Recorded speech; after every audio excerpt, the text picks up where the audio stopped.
Stand by to launch FanStream Sports. 3, 2, 1. Let's start. Hello, sports fans. Welcome to FanStream Sports. Nothing but pure sports. This is the JP Show. JP, it is so good to hear you back on the air. Stand by. Now, here's JP.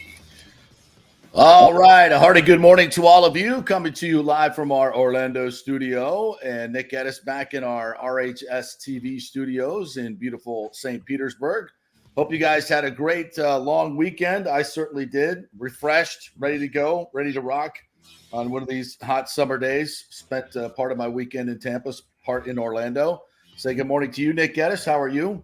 I am doing very well here on a Tuesday. Likewise, I got some sun. I don't know if you can tell, but you know, I feel a little bit more tan, as if that's possible for this morning. So I feel pasty whiteness is not as evident as normal. So not as normal, especially the day last week where I was fighting that little sickness. So I feel a lot better this time around on a Tuesday. And you mentioned a nice, sunny, beautiful St. Pete. Hopefully it stays that way, because Paul Delgado just had to break my heart yesterday when he's all over Twitter talking about this thing that's forming in the ocean, and it might be here next week. And I feel like it's too early for this, JP. It's way too early for the Hurricanes. For the hurricane season, yeah. You know how these things go, bro. Come on, you grew up here. And some little effer named Brett, of all things. I just hate Brett. It's always got to be some little effer named Brett to ruin everything. What a frat boy name for a hurricane. Exactly. Yeah. Come on now. We don't worry about these things until they're about 2 days away at most. So we're grizzled veterans here. We're not underplaying it, of course. We never do, but we're just realists about we're not certainly doing the week out hype, no doubt. Hey, just be glad you're not in a submersible 2.5 miles below the water. It could be worse. It could be a lot worse. And is that the most bizarre story ever? That's definitely the bizarre story of the week. They get more bizarre every week, but this is the most bizarre story of this week. I'm sitting here I'm like, what? I saw this on the news, and I go and start doing a little research on Twitter, of course, where you get great research. And they had done a documentary on this particular submersible going to the bottom, and I'm like, what? Wait, what? It's controlled by a $30 Logitech gaming console device.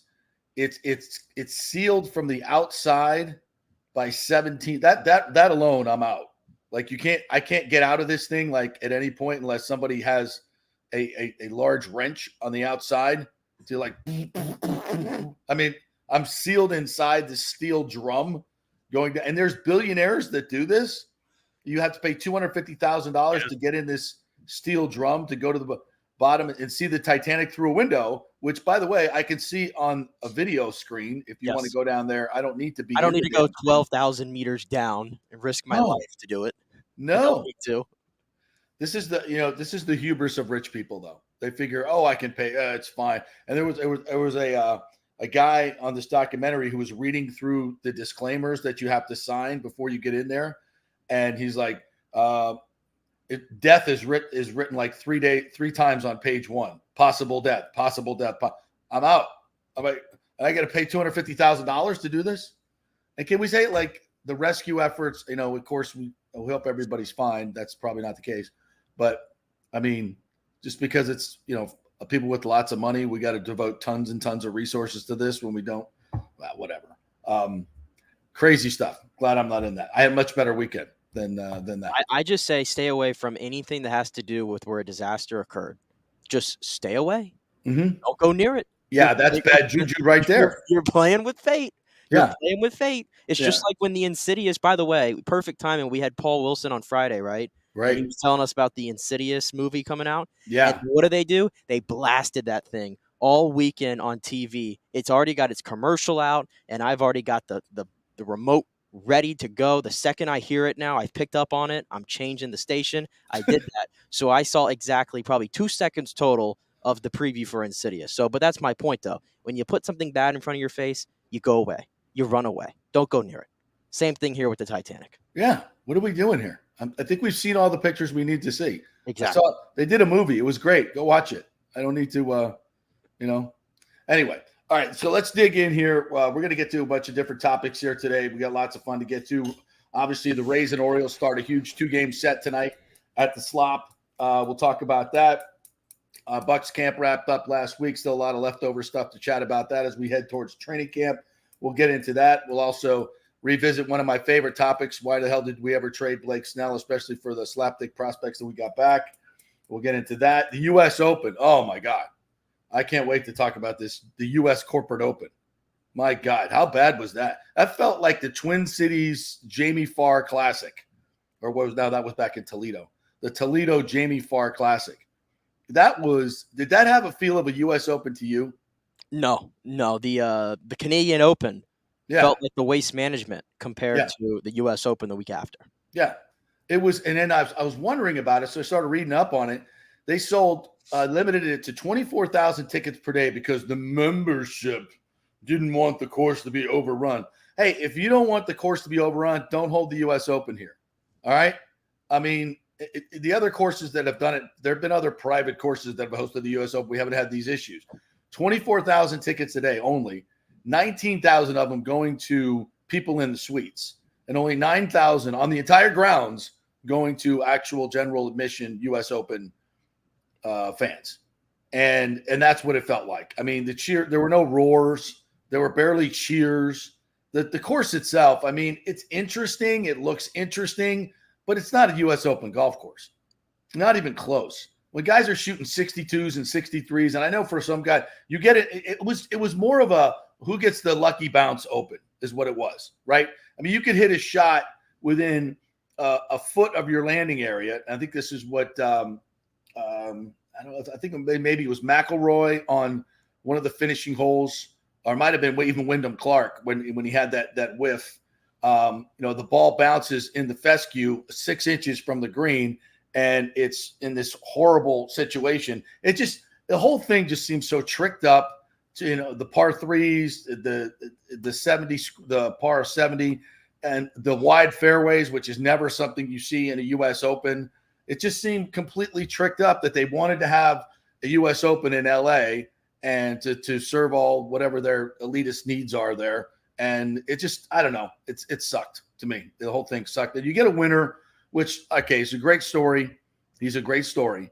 But do we really feel like he's going to be a longtime champion worthy of a U.S. Open championship? I don't know. I hope so, but I don't see it. Well, I mean, there's been plenty of major winners in the past that you would not associate with a major championship, right? It happens. Plenty. And meanwhile, you still have Rory McIlroy, who hasn't won one, and we're pushing a decade now. If he can't pull off a win at the Open, which, by the way, he got close again. More heartbreak. He couldn't make a putt. Yeah. He just straight up could not make a putt. If he would have made just one putt, 2 putts, he'd be winning the U.S. Open and the whole streak would be over. But it's a good story for Wyndham Clark. I think, what has he won? Like 2 tournaments in his last 3 starts. So he's red hot. He's like a lock for the Ryder Cup now. I don't know. Great story. I love the emotion. We love to see that in golf. I thought it was sure. I thought it was cool. I just feel like the moment was robbed a little bit because of the atmosphere sucked. Yeah, I think that's a better way of saying it. I don't want to bag on Wendell Clark because we don't know exactly, Wyndham Clark, when exactly he's going to pop, right? He's 29 years old. If he's going to be a great player, I think we probably would have seen it by now. It's kind of my point. He's playing well. He's hot. The story about his mom is a great story. And I thought he played well, but it was interesting that none of the top 4 guys could turn in, a Cam Smith score, or, there was a 63, 64, 65 out there, but none of the guys that were really in the hunt really played that well. And, Ricky Fowler, I was pulling for Ricky Fowler, and it just seemed like from the beginning, he just didn't have it. He just didn't have it. He wasn't hitting the ball like he was earlier. I think the nerves got the best of him, to be quite honest, but you got to hand it to old Wendell, because he did handle himself extremely well down the stretch. The hole where he gets the bad break, and he's lining. He's got, I think at that point, a 3-shot lead on the back nine of the U.S. Open, and he's lining up this shot, and I'm just like, dude, take an unplayable lie and get a shot that you can actually put onto the green, take your bogey, and go. I mean, he was lucky to make bogey there and escape. I thought, that's obviously the point of the championship right there, where it could have been lost. And if Rory's making putts, I mean, how many How many edges did he burn? It was exactly like the final round of the British Open, the Open Championship. He played almost flawless golf, tee to green, and he could not make a putt. And those greens seemed like they got a little crusty on Sunday anyway. That whole course, like, I mean, you talk about how the high scores the first day. What, you had two guys in Fowler and Schauffele who went 8 under? Yeah. And U.S. Open records. Two guys shoot 62. Somebody else shoots 63. Yeah, but after that, I feel like scoring became, like, very difficult for these guys because, yeah, you saw some guys come through the pack and get up to the leaderboard, but at least the guys at the top, like, Ricky never advanced really past, 10 under? No. What did Wyndham Clark have? 10 under, right, to win? Yeah.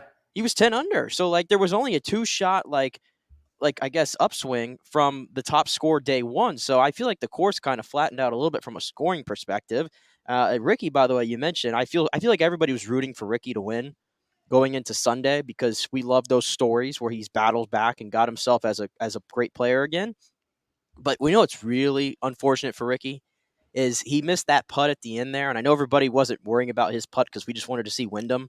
With that putt, I think he knocked himself out of 4th place and to 5th place. And by doing that, he still now has not qualified for the Masters next year, which I believe he's missed out on the last 2. He had to finish in the top 4, and he was right there. And then he missed that putt there on 18 to bogey, dropped to 5th.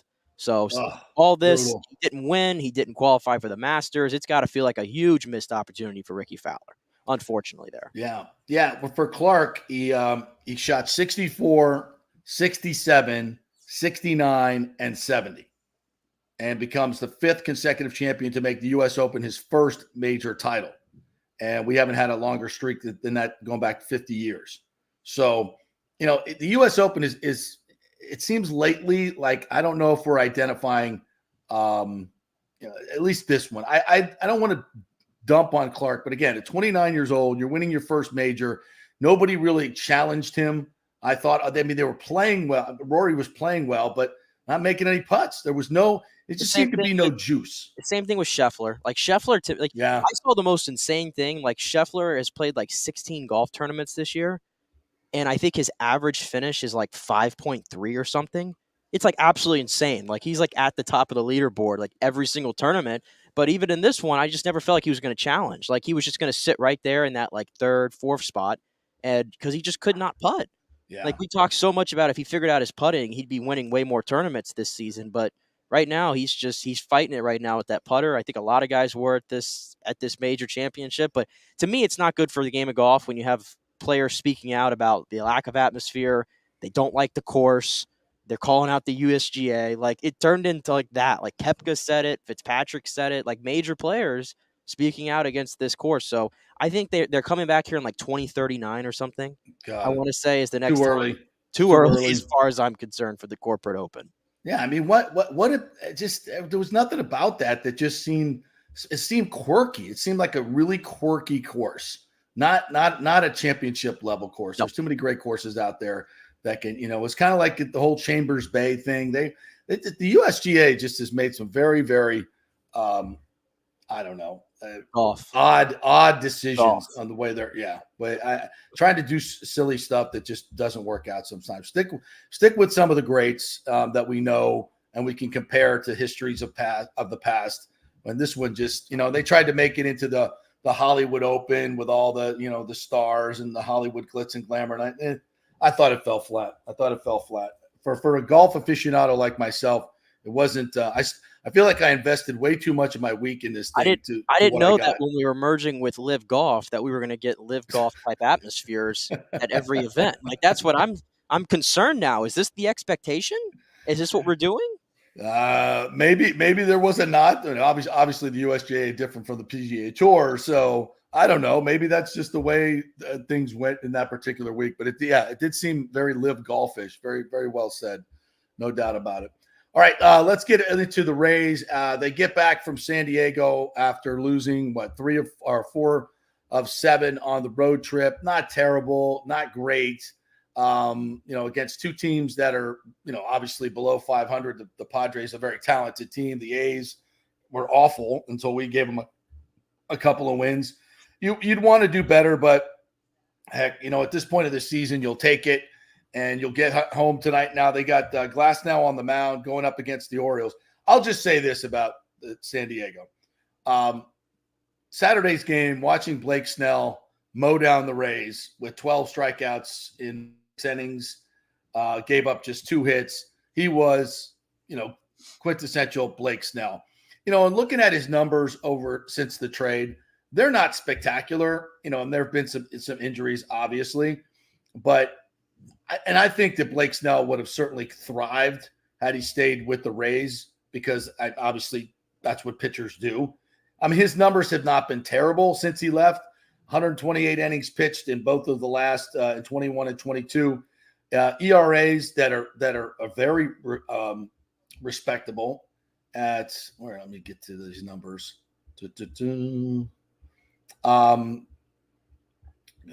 Stand by for numbers. At 3.24 in 2020. He goes 4-2 in the strike short. See, that was his last with the Rays, right?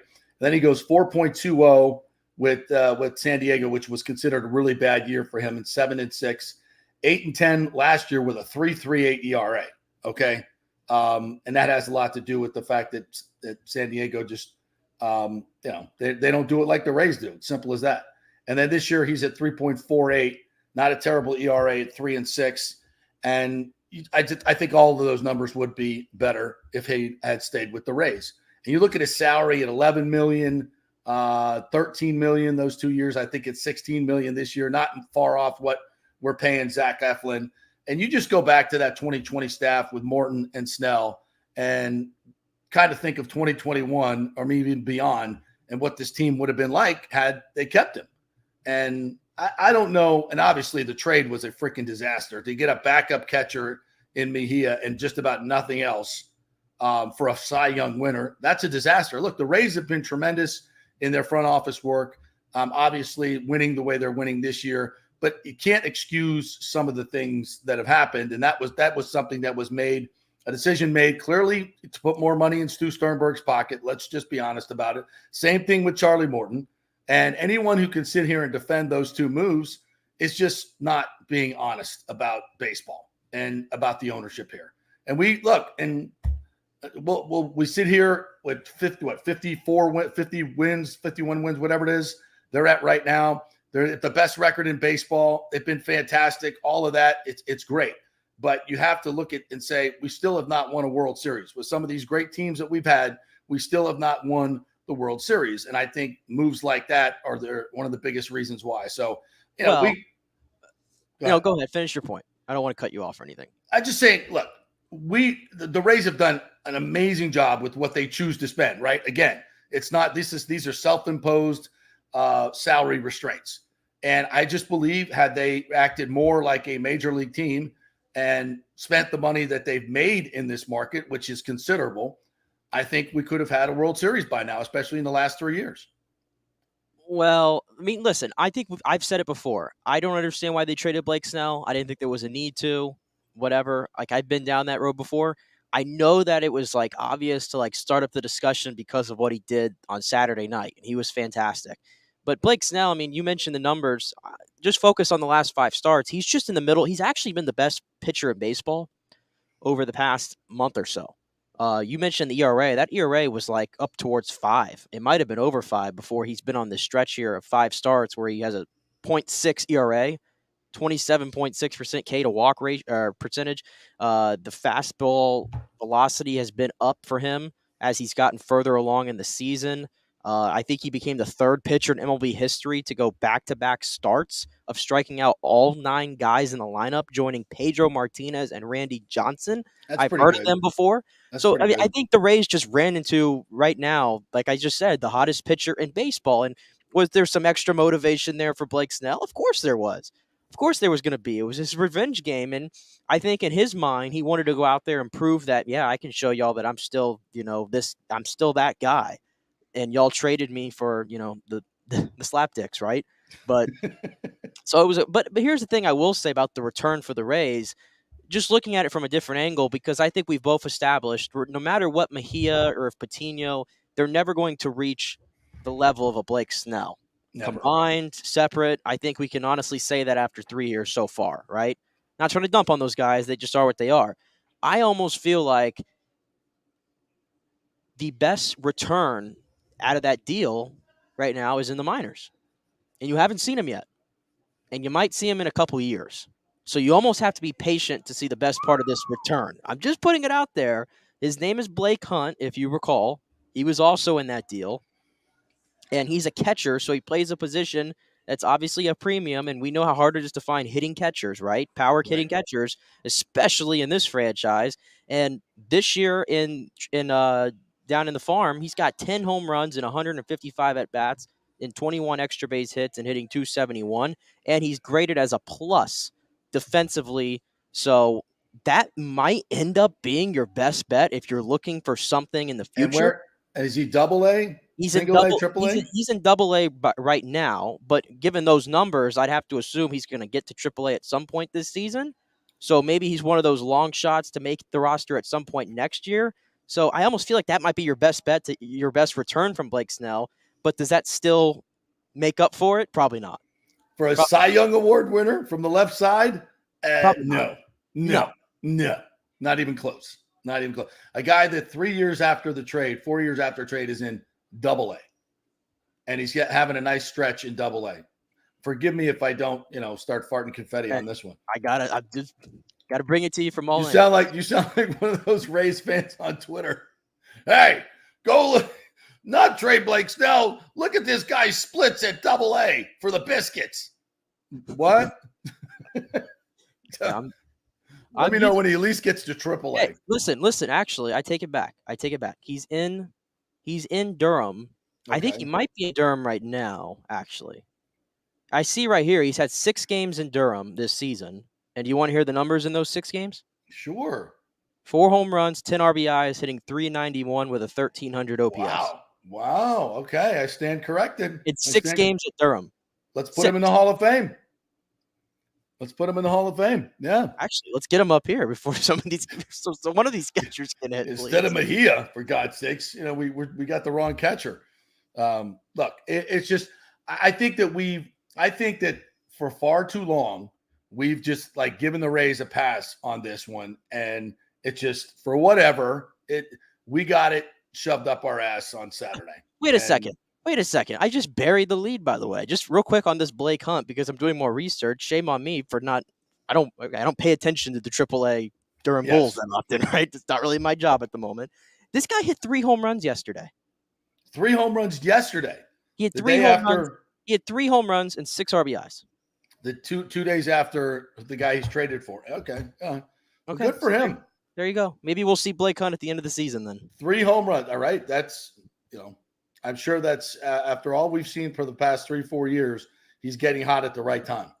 So that's 24. Good. He was drafted the year before or something like that we got Blake Snell. He's 24 years old. He's 24 years old, yeah, and he was a 2nd round pick in the draft. And okay. Well, we'll see where it goes from here. But as I'm looking at the numbers right now, I'd say we pretty much lost that trade. Oh, right now, yeah. Okay. All right. Could have won a World Series with that pitching staff. I'm just saying, you bring it back to next year with Charlie Morton. But no, listen. Stu needed to put a few more $1 million into his pocket, so that was way more important. Well, how am I going to argue keeping that pitching staff together? I mean, how am I going to argue with the pitching staff that I get to see night in and night out right now? How am I to argue? Could be better. It could be better because they could have already won a World Series. It could be better because they could be healthy. Could have already won a World Series. No. They were not winning a World Series last year.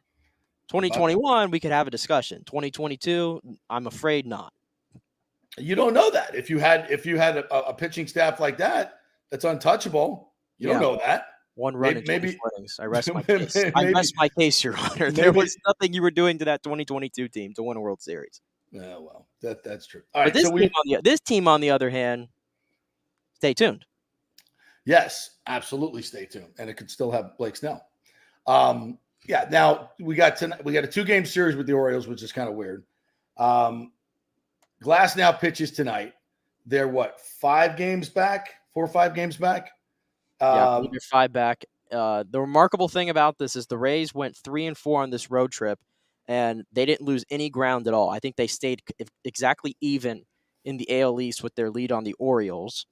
So that was good to see. And I don't think Toronto's playing good baseball right now. The Yankees have been an absolute disaster without Aaron Judge. Yeah, both those teams are on 4-game losing streaks. They've been a disaster without Aaron Judge, and they got swept by the Red Sox, who are still in last place, actually, at a 38-35 record, if you can believe it. Mm-hmm. So they're still fine in the division. They're still fine, and they're tired, by the way. I'm coming down to this. I think they're a little fatigued. We mentioned they played 30 games in 29 days, and they got one off 17 day. games in 16 days. And now they just went 17 and 16. I believe yesterday was their first Monday off in 5 or 6 weeks, I want to say. Yeah, they were supposed to have one off against in Boston. Yeah, but they had the rain out, so they had to make it up on that Monday. So yeah, I think they need to get home, need to get rested, and kind of the All-Star break coming up. When's the All-Star break? 2 weeks. Yeah, the All-Star break is coming up here in about 2 weeks. And of note, too, you said home cooking because they get 4 in the good thing after Baltimore, they get 4 with the Royals, so hopefully that'll help. But yes. I saw their splits, by the way, because a lot of people are making a big deal because they're 31-7 at the Trop. They're 31-7. Super big-time home field advantage. And on the road, they are 20-17, which I think is still good. I mean, if you're above 500 on the road, I think you'll take that, right? Of course. But you can't. It's hard to make sense of it because, especially when you look at the hitting, it feels like their hitting is not as good on the road as it is at home. It's because they're cheating. But when you look at the numbers, though, they're hitting 2 points higher on the road. Their on-base percentage is only 8 points higher at home than it is away. And they, ironically, by the way, they hit for much more power, though, at home than they do on the road, which you wouldn't really think is a thing, obviously, playing at the Trop. But even then, it's the splits aren't crazy, but somehow they've scored 6 runs a game. Or they've scored more than 6 runs a game at home, and on the road they're averaging 3.4 or something. It's just really odd what's going on there. But it's kind of. But even when you look at the hit numbers, they're not super. Don't you listen to WFAN, bro? Come on, man. They're cheating at home. That show's been blown up, by the way. They're cheating at home, and they're turning on the air conditioner with the fans blowing out when they hit, and then they put the fans blowing in when we hit. I don't even know where these fans are, by the way, but evidently, according to WFAN, they exist in the Trop. So, yeah, duh. I mean, do your research on this. Excuse me. I can't go do that show's blown up, by the way. I don't know if anybody saw one half of it. On. But you know who's joining that show with Evan Roberts, our good friend now? Who's that? Tiki Barber. Tiki? Oh, really? Tiki and Evan Roberts are going to be the new show. So maybe we'll get some better takes from Tiki than we got from the other two guys. Yeah, hard not to. Wasn't Tiki doing the show? Who was he doing the show with? He was doing a midday show on WFAN. So now he's moving to the morning show. He's moving to that morning show taking place at that Craig Carton, I believe is his name. Yes. So it'll be Tiki and Evan Roberts, who was the one who made the whole rant about the Rays originally. Yeah. Maybe he could straighten them out there. A little Tampa love. All right. So we got the Rays and Orioles the next couple of days. We got Glasnow going tonight. I don't know who's going tomorrow. But Glasnow tonight. Looking forward to that. I mean, he didn't have I'm not going to quibble with the last outing. It wasn't too bad. It wasn't what he wanted. But I'll be interested to see him go out tonight against this. You look at the Orioles. They're 5th in the American League in runs scored. Their ERA of their starters is 4.15, which is middle of the pack. But they have maybe the best back end of the bullpen in the league in Yadier Cano and Felix Bautista. So for the Rays, it is critical to get out early on these starters. Start fast, get a lead, because if you get behind the Orioles in the 7th, 8th, 9th inning, you got no shot. We saw this when we went up there. Cano's freaking unhittable. Well, he hasn't been as great though the last couple weeks. He's given up more hits. He is a little bit hittable right now, but Felix Bautista though, yeah, no shot. It's at the point right now where if you see him, it might as well be Rivera at this point. That guy, you can't get a hit on for Felix Bautista right now. But regardless, to your point, they've been excellent in the back end of that bullpen for most of the season. Get out early, get a lead. Let the Rays bullpen's been okay too. They just got a little sloppy on this road trip, and I think that shows me that they are a little tired and exhausted. Because when I see, I saw mental errors. I saw mental mistakes, especially on Sunday, and I think it was 1-0 Rays in the third inning, and Bethancourt, there was a Soto hit one like a little nubber right in front of Bethancourt, and the obvious play was to go to first, and you have 2 outs. Then no runs would have come home, right?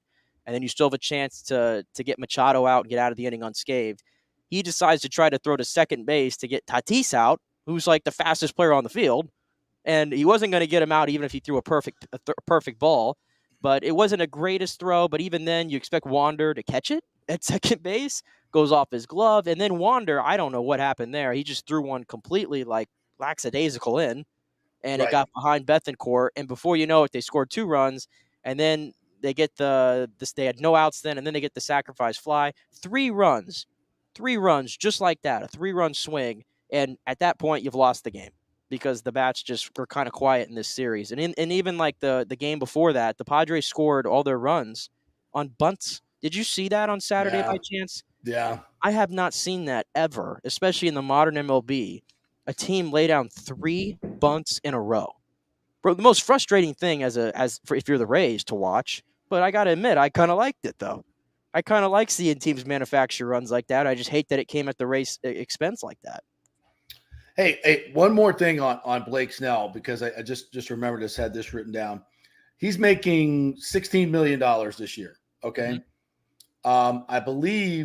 I think this may be the last year. Let me check his contract. But as I'm checking it, we talked about the Rays adding a starter at the deadline, right? Which I think they need to do, because I'm not confident that the three guys they got going now are going to remain healthy the whole year. I just history tells me. In there. Well, I mean, I just think if you can go out and get a guy that you don't have to give up a lot for, it more of a rental, maybe a lower level prospect, a good prospect, but somebody, in single A. I think it's something. And if you can get a horse like Blake Snell, how cool would it be? What would be the incentive for the Padres to make that move? I mean, because they're playing they're not great. I mean, they're just not. And then the division they're in. But they're in win now mode. Yeah, they are, but they ain't winning now. I mean, at some point you got to start, are you going to be buyers or sellers in that division? They're going to be buyers. How much more money do they have? I mean, I think it's endless at the moment. Yeah, maybe it is. But if they're, if that's a guy that might be out there, if they're that far behind, is that someone you would trade for and bring back? I'd say hell yeah. No. Hell yeah. I wouldn't. I think the other thing that we didn't even mention, I feel like we may have had this discussion before. We talk a lot about how the Rays are the way they kind of manage their pitchers, right? And it's a very selfless type of philosophy that Kevin Cash and Kyle Snyder have kind of implemented. Right. And guys got to get on board. I don't think Blake, this is just me speculating, obviously, but I don't think Blake Snell, I never got the feeling that he wanted to get on board with all the wackiness and being pulled when he's obviously the World Series is the most infamous kind of thing, right? Yeah. I don't think he really got on board with that. And I just feel like with this team right now, they've done so much from a getting tight-knit together standpoint that we've talked about, and that was a big thing for them in the offseason, and it's worked, and that's why they're sitting right now with 51 wins, tops in baseball. Sometimes, I think this, when you add a large personality to a room, even if he's been here before, the culture is, I think, dramatically different than what it was in 2020, even when he was here. Okay? And I think sometimes adding a large personality like that, especially at a position like that, where he's coming in and it's like, hey, Blake, you're not really our ace. You're kind of just a piece of the puzzle here. Right. I don't know if I'd be on board with that. And I also just don't see the incentive for the Padres, because even if the Padres are 10 games under 500, I feel like they're forever going to go for it, no matter what they are. So I think there's far safer options out there for the Rays. And I think also the price tag, let's be honest, that's going to make them uncomfortable. It's $8 million for the second half of the season. We got $500 million sitting in the bank somewhere. That's not that much money, is it? I guess not. I mean, there's a and it's the last year of his contract. Yeah. I mentioned a name a couple weeks ago, and a commenter, Luke W, said the same thing. Lucas Giolito from the White Sox. I think that's an obvious team. Yeah, that's going absolutely nowhere. They have a lot of assets they can sell. He's in the final year of a deal, so you're going to get him for super cheap for the second half of the season. I'd rather go on an option like that, but that's just me. Yeah, the Padres are 8.5 games behind. They're only 8.5 games behind, so it's not prohibitive. But they got to jump over 3 teams, and there's 3 teams of the Diamondbacks who are playing well, 44-29. The Giants and the Dodgers. The Dodgers at 39 and 33. You know they're getting better. The Giants, and they'll make moves. The Giants, and you got to jump over 3 teams. So I mean, that to win the division. And as far as wild cards go, you got they're 4 back in the wild card. Yeah, that's not obviously insurmountable, especially with the team that they have. So I just thought it'd be interesting to talk about Blake Snell coming back to the Rays. He's done. Rip the Band-Aid off, JP. He's not coming back. All right, I hear you. All right, let's take a break. We'll come back on the other side, talk some football. Big trade in the NBA as well. Bradley Beal going to the Suns. How about your Suns now? Huh? Interesting trade there. And we're going to get into some footballs. The Gators had a huge recruiting weekend. They're up to number 2 in the recruiting rankings. We'll talk about that. Talk a little USF and their stadium, all kinds of fun stuff coming up. So stay with us. We're brought to you by the Jeeves Law Group, JEEVES lawgroup.com, and Bay Area Modern Medical Center, BAMMC.com. Stay with us.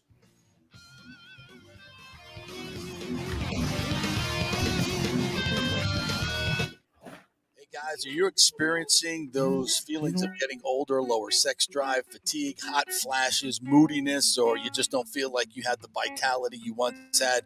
It's a chronic problem here in the United States. You're not just getting old, it's likely low testosterone. Studies over the last 20 years show a shocking decline in younger males aged 16 to 39. Older men have seen a sharp decline as well. So do something about it. Go see my friend Christopher Lugo at Bay Area Modern Medicine. Look, testosterone replacement is not a frivolous treatment. It takes a professional, targeted approach that focuses on total body wellness, vitality, and emotional stability, not a one-size-fits-all approach like many clinics use.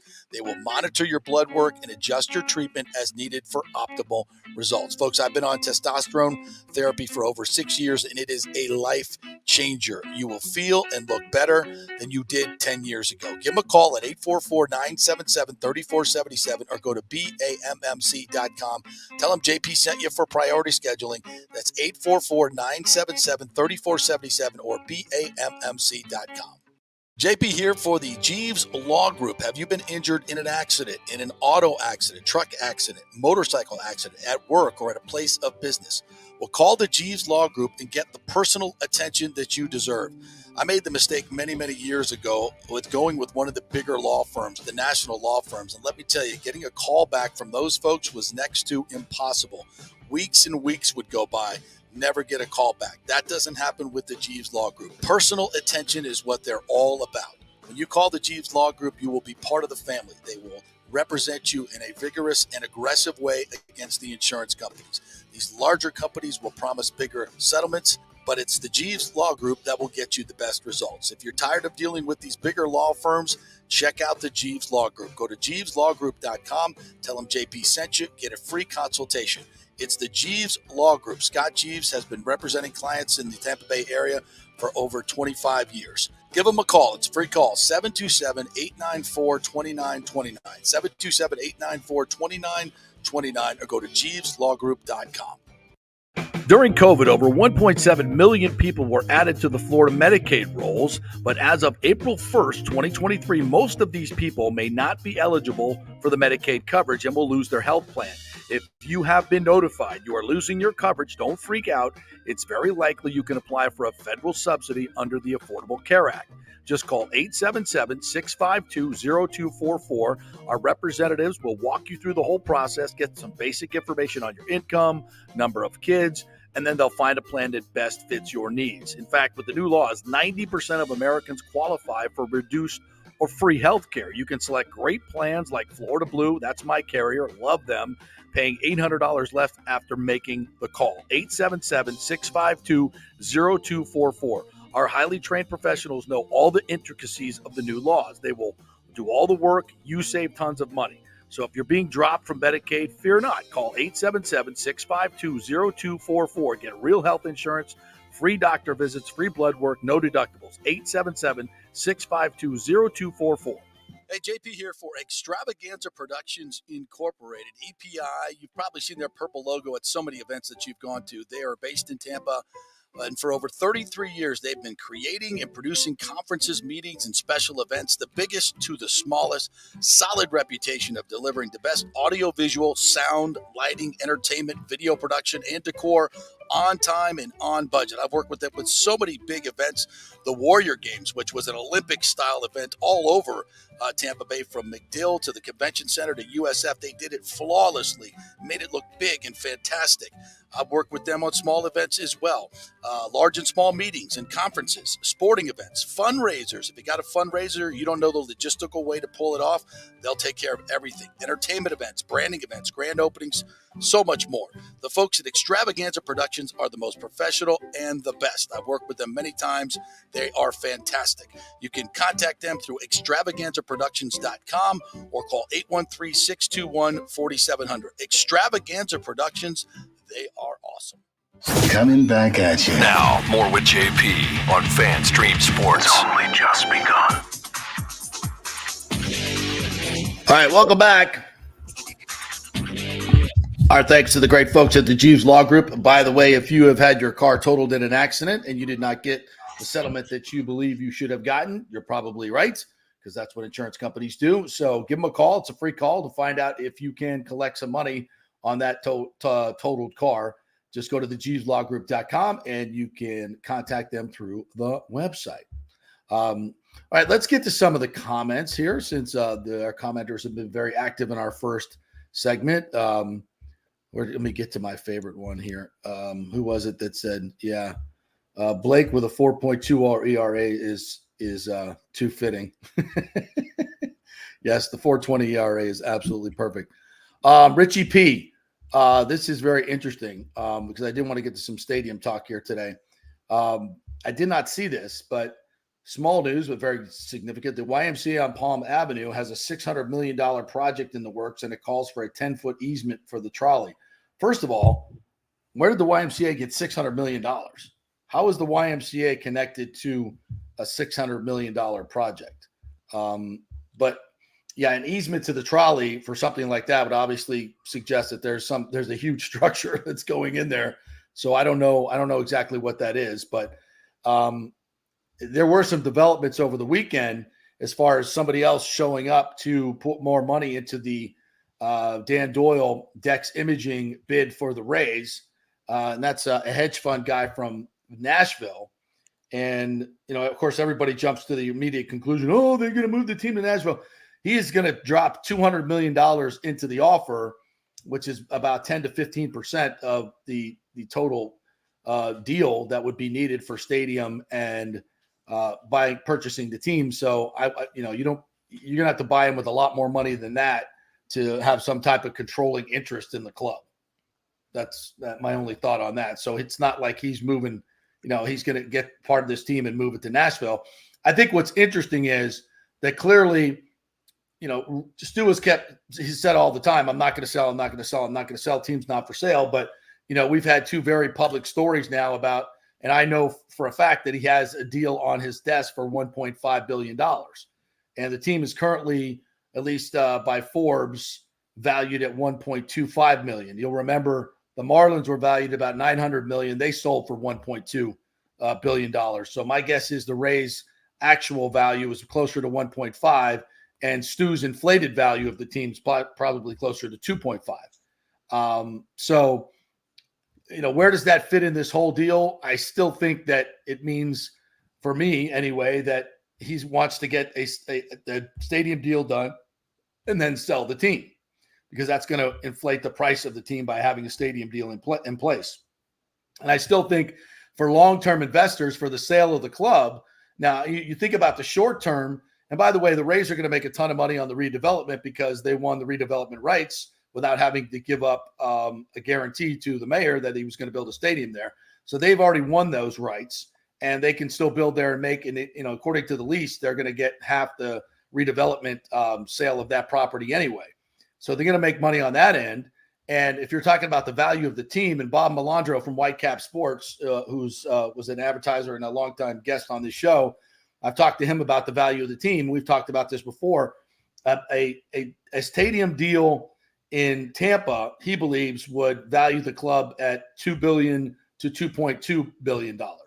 So if Stu does want to sell, he would get a better price for the team if he did a stadium deal in Tampa. This is something nobody else has talked about. We haven't really talked. We've mentioned this a few times, that and everybody knows long-term, there's more money available with a deal in Tampa because obviously it's a bigger part of the market, closer to Orlando, closer to all the growth. If you're somebody investing in a large project like that, would you want 600,000 people within a 30-minute drive, or 2.4 million people going to 5 million people within the next 30 years? I think even the people that are St. Pete loyalists of the stadium can admit that long-term, that's where the money is. And that's where these deals are made. These deals aren't made at, what are you going to make over the next 3 years? They're looking long-term, 30 years, 40 years down the road. And clearly the revenue was much bigger on the Tampa side. So, yeah, definitely. It seems like a lot though is status quo right now. Like we're getting these like little kind of tidbits of information, I guess, that are leading us here. But with the deadline being at the end of the year, I have to suspect that once the season ends, it's going to be like kind of fast and furious there for the next couple months after that. Yes, and we'll get this resolved. Yeah, because I think that the true deadline to this whole thing, and we've always said this, is the end of this year, maybe, pushing it to maybe March of 2024 tops. Yeah. But you got to have shovels in the ground, give yourself 3 years. And that's just in the best building conditions. And Lord knows where supply chain issues and building costs are going to go in the next, 3 to 4 years. Yeah. So it behooves them to get this deal done as fast as they can, lock in prices for construction, and get all that done. Of note, though, because you have to focus on what they have right now, obviously, we've spent a lot of time talking about the increased marketing for the Rays. And yes, I sent you it during the break, but I got this email and a couple commenters are mentioning it. Some more summer specials, some really good deals if you want to go see the best team in baseball. Select dates over the summer, tickets, $10 tickets, 25% off merchandise if you want to wait in that long line to get into the store. No, thank you. Not me. $5 select concessions, and how about $10 parking as well in the main lots, which had been sold out for like almost all the games I've gone to. I haven't parked in the lot once. They've been sold out by the time I've gotten there, which is a good thing. It shows that there's a lot of people obviously there. So some more ticket deals. Obviously, I was around St. Pete most of this weekend, and I definitely I've seen the increased marketing on the Tampa side, and it's good to see that it's also on the St. Pete side as well. So again, kudos to the Rays. They've done a lot of things this year that they should have been doing, years ago and every other year. And it's no coincidence that it's working right now. It's definitely working, even though the attendance, as Rob Manfred will tell you, it's well below MLB standards. But I think we'll take it. I think we'll absolutely take it. Hell yeah, absolutely. Got to get some more of these comments. And my thought on all that stuff is, where's that been for the last 5 years? Yeah, that's fair. COVID notwithstanding, obviously, but those other years where they could have been doing this stuff. A potential plan to expand the Leroy Selman. Yes. And Richie P says, yes, the three things I just mentioned, the shit JP's been talking about for years. At the time we talked about it, people were saying we're crazy. Now it's all rolling out. That's right, Richie. You tell him, buddy. You tell him. We love you, Richie. Some other thoughts. We talked about Giolito, Kyle Hendricks, who beat us in Chicago, a game I was at. This one, started to roll out. The Vinnick, Trip Miller. Oh, the Vinnick thing. This is interesting. Thank you, Richie P, for telling me this, for reminding me of this. So yes, we do need another 5-star pitcher. So the Vinnick selling off another piece of the Lightning. This is very interesting. Now, you're seeing, obviously Vinnick's had a lot of expenditures on Water Street. I don't pretend to know any of, his business dealings or how, he does that. In my work with the Lightning, we have no inside information on that at all, just to make sure you know that. But just, again, reading the tea leaves, in the past couple of years, he seems to be, selling off some equity to get some cash. Why would he be doing that? Why would he be doing that? We speculated that maybe he could be a partner in the Rays, acquisition of the Rays. That just makes so much sense because think about it.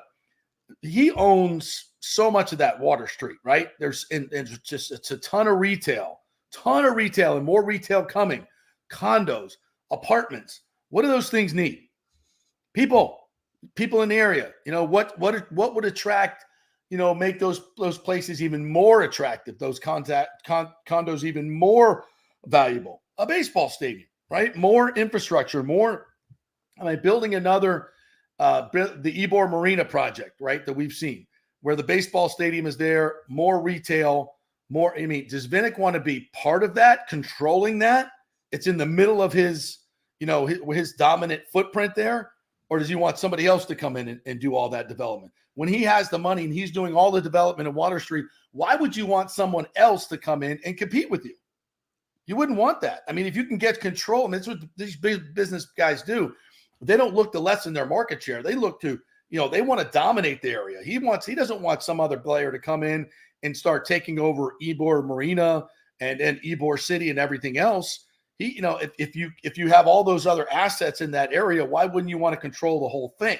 So that kind of makes sense to me as well. And also working behind the scenes and trying to keep it on the down low and all that stuff. So, and again, I have no inside information.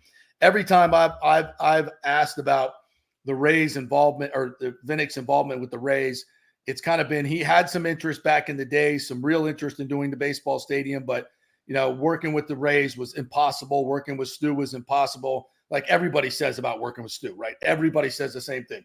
The guy's impossible to work with. You never know where he's coming from. And he asked for the moon. You can't get any deals done with the guy. So I think that kind of went by the wayside. Now, Major League Baseball, don't forget, Jeff Vinnick was once a part owner of what? The Boston Red Sox. So he's been in the club. He knows everybody in the club. And those guys in the club aren't real fond of Stu, I can tell you that. And if those guys in the owners club, the Major League Baseball owners, wanted to get a deal done in Tampa, who do you think the first person they would talk to would be? Jeffrey Vinnick, obviously. They know him. He's been a baseball owner. He obviously knows the infrastructure of Tampa, the finances of Tampa, the possibilities better than anyone. And again, to me, we go back to the column last week by John Romano talking about the Orlando Dreamers. My God. That was just an article, in my opinion, to kind of turn up the heat on Hillsborough County and St. Petersburg to get more money. Because trust me, folks, Orlando is not a player. That is a fabrication to create an illusion of somebody else who wants to move the Rays. Trust me on this. They have no public money. They have their ownership group stepping up to say they want to pay the expansion fee or the relocation fee or the purchase of the Rays. It's all pie in the sky. It's nothing. So to even mention that shows a complete lack of what's going on in this whole discussion. That is an illusion to create more urgency in these other places, and that's what baseball owners do. So look, I am more optimistic than I've ever been that this deal is going to get done in Tampa. And I would look at the Ybor Marina site as probably the place where that's going to happen. So, well, thanks for reminding me, Richie. I think that's good stuff. Any other comments on here we need to get to? Yeah, on the field as well, I had mentioned it, and Mario Christian had put the exact numbers here that I was kind of looking for. Going back to April 7th, the Rays have played 69 games in 74 days. And up until August 31st, they'll play just 53 games over the next 67 days. So they have made it through the tough part, the hard part of their schedule here. And they've made out 51-24. Pretty damn good. And now it's going to lighten up a bit. They'll get some more off days and some rest. And by having such the stretch that they have, they only got to win 50 more or 49 more games to get to 100. That's really it. And we're still in June. So I see you're laughing right now, and listen. I want to see this team go on a run here, and this to me, what you're talking about right now, and I'm glad you reminded me, is the reason why. You said, look at those numbers. Look at those numbers compared to. So they're through the hard part of their schedule. You mentioned this last week. Yeah, they're through the hard part of their schedule. I mean, the only bad thing about that is they play down to their competition, right? When the Royals come in this weekend, don't take them lightly. Yeah. Bury them. Don't go like going into Oakland. Oh, you're tired. You're going to the West Coast, no off day, and you basically just sleepwalk through the first 2 games, right? You're only 5 games up on the Orioles. Let's go. You can't lose games because if they don't take advantage of this easy schedule down the run, then and don't forget the difference between being a top seed and having to go through the wild card route. It's a huge difference in terms of testing your pitching, right? So just getting into the playoffs is not good enough at this point. You have got to win this division and put yourself in the best possible position to win the World Series. And that means look at your home game disparity, right? You want to play a game 7 in your building? Yes, of course you do. You want as many home games as possible in your building. You're dominant in your building. So, yes, take advantage of that schedule the rest of the way. The rest that you're going to get and the softer schedule. It's imperative. And take advantage again of the division, which I mean, all of the teams in the division, again, are over 500, and that's great. But I don't think anybody's going to tell you that Boston is really like either 38-35. They're hitting really well, but do we trust Boston's pitching realistically to get them through? No, we don't. Toronto, again, to me, Toronto just seems like they just can't get out of their own way. They just seem to not be able to go on. They're like incapable of going on like a hot streak to get themselves like 10 games over 500 and give themselves a buffer. And then the Yankees, as I mentioned, again, we're not rooting for injuries or anything, but when Aaron Judge is not in that lineup, the Yankees flat out suck. They flat out suck. Okay. I mean, they just went like 1-6 in 7 games against the Red Sox in the past 2 weekends. Like, they just cannot score runs without Aaron Judge. The rest of their lineup, like the top 5, the big guys like Torres, LeMahieu, Stanton, Rizzo, and Josh Donaldson, like, they're like all hitting under 200 this season without Aaron Judge in the lineup. So they're getting no help from the guys that they're paying a lot of money to. Like, the Rays have a chance here, I think, to create more separation from them. It just comes down to what the Orioles are going to do. Can they hold up right now? Can they continue to sustain the level of play they're at the moment? Can their pitching hold up? Is the Orioles? How aggressive is Baltimore going to get at the deadline? It's been a long time since the Orioles have really been a player in baseball and in the division. So I feel like they're almost on a grudge match with the Orioles of who's going to get more aggressive at the deadline and put themselves in the best position. So this is definitely a huge series, even though it's a 2-game series. We saw what happened last time they played the Orioles. It was very tight, closely contested games, and the Orioles pitching, it won out over these Rays. So hopefully that's different this time around. And when you got Glasnow and Taj going on the mound here in these 2 games, I think you're going to favor the Rays. But you just got to hope that the lineup can stay afloat, because we've been kind of waiting for the lineup to kind of come back down to earth. And do I want to say we've seen that? I mean, in June, they've been a league average offense, I believe. And in their own division, I think they're 4th of the 5 teams in offense overall in June. And we've seen some other signs, like I think Randy's come down to earth a little bit. Yeah. In some respects. Josh Lowe hasn't really looked good at the plate more often than not here in the past month. The catching position, I don't think you're getting much out of those guys at the moment. So Wander, I think Wander has looked like he's been fatigued a little bit, if I'm being completely honest. Maybe that's contributing to why he's going through some slumps. So can the lineup keep up right now is the big question with the Rays.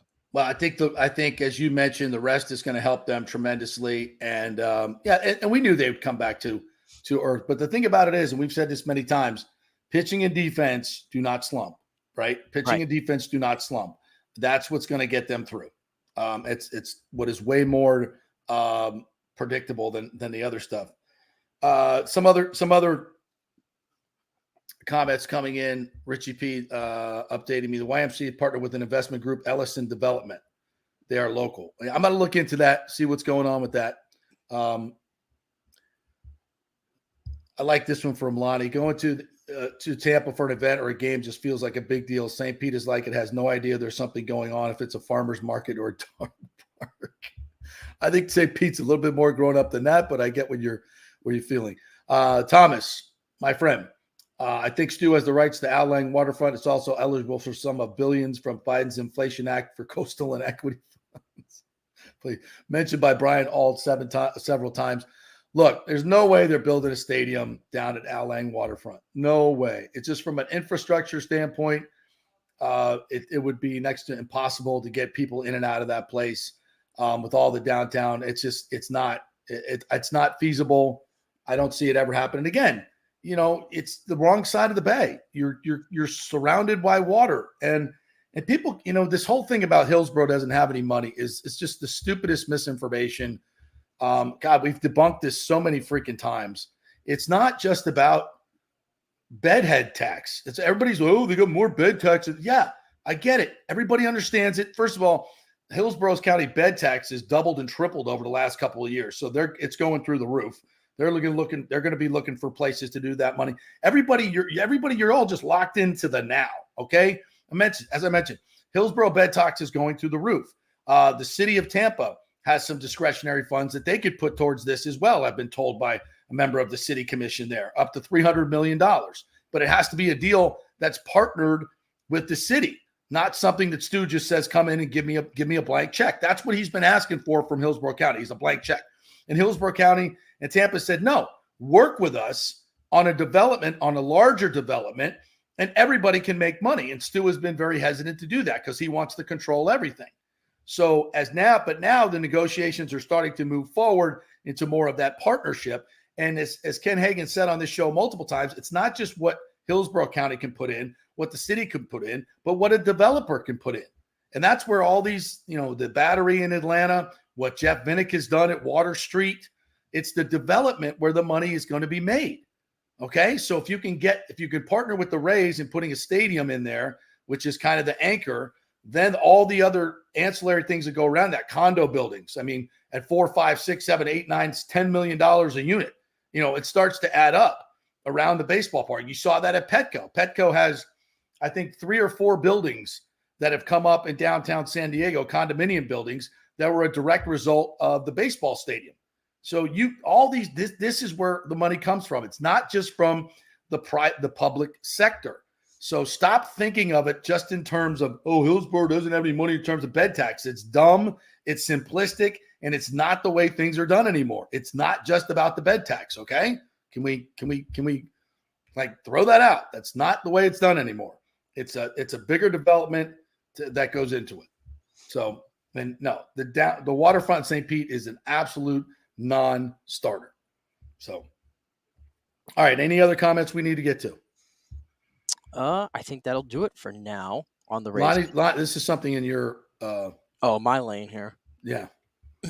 Hardly any Randy merch is inferior. Yeah, I see a lot of people talking about that a lot. There's not a lot of but I think at the stadium it's okay. I think more on like the Fanatics website. I think like for years, like the only jersey you could buy was like the Kevin Kiermaier jersey, I believe. I think that was like a thing. I don't know who's replaced Kiermaier now as the go-to guy, but I don't know if it's Randy or not. But it's got to be Randy. I feel like it would be Randy if anybody at the moment. So, I mean, I think he's still like, I mean, we'll see what happens with the All-Star vote. He has a great chance to probably start in that All-Star game. So I think the Rays will be covered there from most of those bases. So. All right. His WBC jersey is probably easier to get than his Rays jersey, it seems like. So, all right, we'll hit a break. We'll come back and we'll talk Bucks. I want to get into a little bit of Bucks. There's a lot of NFL news out there as well. We got to get to. I want to talk some college football in the second hour. The Gators have absolutely are crushing it in recruiting, which is why they brought Billy Napier here. So don't worry about your stadium points of sale at Gator fans. You'll be fine. Get good recruits. Everything will take care of itself, and that's what he's doing. All right, quick break. We're brought to you by Italiano Insurance, the Golden Diamond Source, Extravaganza Productions, and American Mortgage Services. If you have a big event or a small event or any event coming up, EPI is the place to go. Get a free consultation from the folks at Extravaganza Productions. Just go to their website, extravaganzaproductions.com. All right, we'll be back in 3 with some Bucks talk, NFL talk. Stay with us.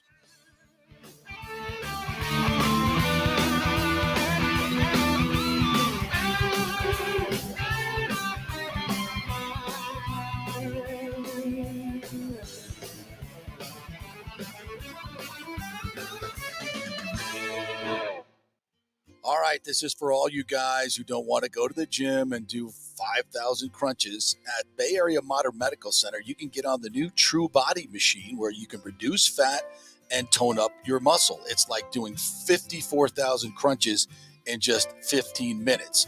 Define your body as you see fit. True Body offers personalized muscle stimulation that delivers the equivalent of those 54,000 crunches in just 15 minutes. Just get in touch with them at Bay Area Modern Medical Center, BAMMC.com. Chris Lugo and the team over there will set you up on True Body and get amazing results. Non-invasive with comfortable and little to no pain and zero downtime. You can isolate and target those areas that you want to improve and treat multiple areas simultaneously. It's an amazing machine, so check it out at Bay Area Modern Medical Center, BAMMC.com.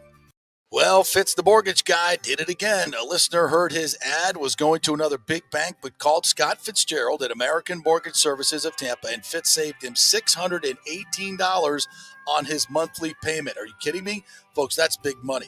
Rates are going up, they're going down, they're going all over the place. Scott will shop your loan and save you lender fees and get the best rates. Email him, scott@amstampa.com, or call 813-294-7595. That's Fitz the mortgage guy. Lots of stuff going on right now, and these rates are going all over the place. You need somebody knowledgeable in the market that will work hard for you and get you the best deal. That's my man, Scott. He's done 3 loans for me, done thousands of loans for local folks here, works with a lot of the coaches and players in the area. He's the guy. 813-294-7595, or go to scott@amstampa.com. Insurance coverage can be confusing and expensive. I mean, where do you start? Which companies can you count on to pay out fast and fair? Well, call the great folks at Italiano Insurance. It's a family-owned business. Jeff and Nat Italiano are carrying on the 60-year-plus tradition of giving amazing customer service and giving back to the community through their annual backpack drive for needy students and their support of the local pediatric cancer patients. But it's the customer service that sets them apart. They can shop all your insurance needs and save you big-time money. Don't hop on the internet and waste time looking at some bogus reviews. Talk to knowledgeable agents and not some voice-generated robot. These are confusing times for homeowners, and Italiano's team of experienced professionals can provide the right coverage for every situation: home, auto, business, life.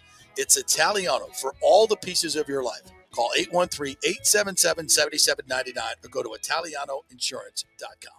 Let's go. Right now. Back to the show with JP on FanStream Sports.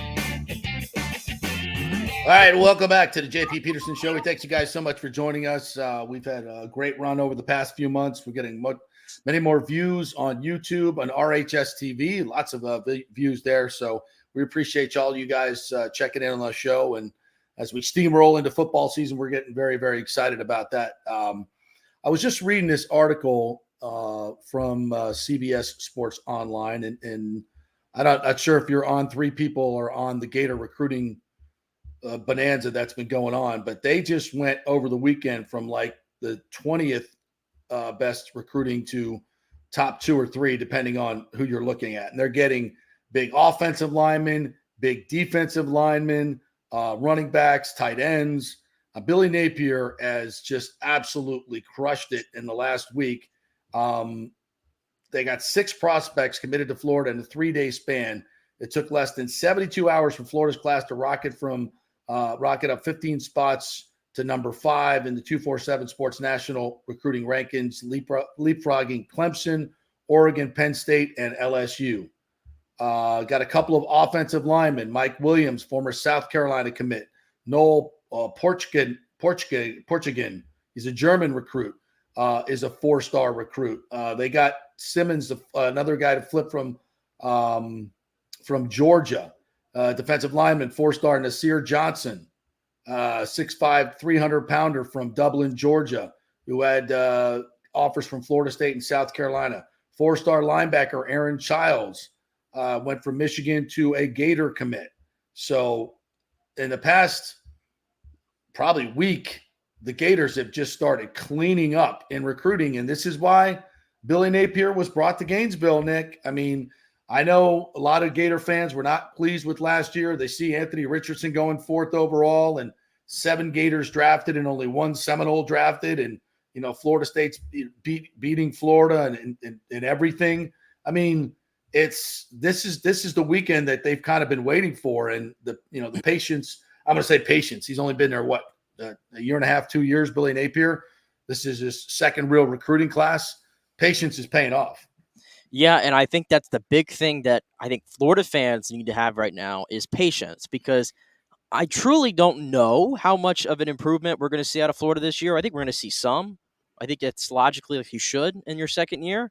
But with the quarterback position, the uncertainty there, if it's going to be Graham Mertz as the quarterback, I mean, I saw enough from that guy at Wisconsin. I don't know if I'm going to get much out of. I don't know what I'm going to get out of him, especially in the SEC.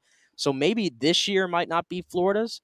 But I think we talked about this. You compare him to Mike Norvell. I mean, it was what, year 3, year 4 now that we saw finally that program start to take some strides, and now they're a powerhouse. Hopefully, we assume going into this season. And if you recruit like this, you have a number 2 recruiting class in 2024, and let's say that it holds up. And I don't think they're done yet. We're still kind of in the early stages of this to an extent of 2024, and you're sitting right behind Georgia, maybe, or one of those big powers in recruiting. I think that's the best you could ask for if you're a Florida fan. And what's impressive to me is kind of the footprint over the country right now that they're recruiting out of. Like the top 2 guys, I looked this up here and on 3. The top 2 guys they've recruited came from Texas. Then you got a guy from Georgia. Then you got a guy from here in our backyard in Largo, Mississippi, Maryland, North Carolina.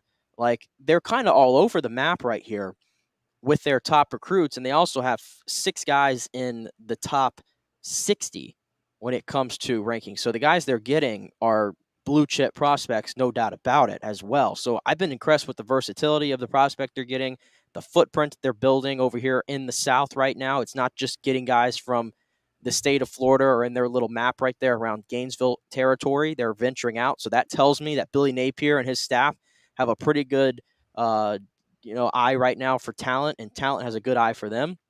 So next step is you just got to hold on to these guys. I don't know. That's really the big question here. Can they hold on to all of these guys by the time we get to National Signing Day? Because in the modern era of college football, a commitment is only I don't want to say it means nothing when a guy commits to a school. It's a big deal.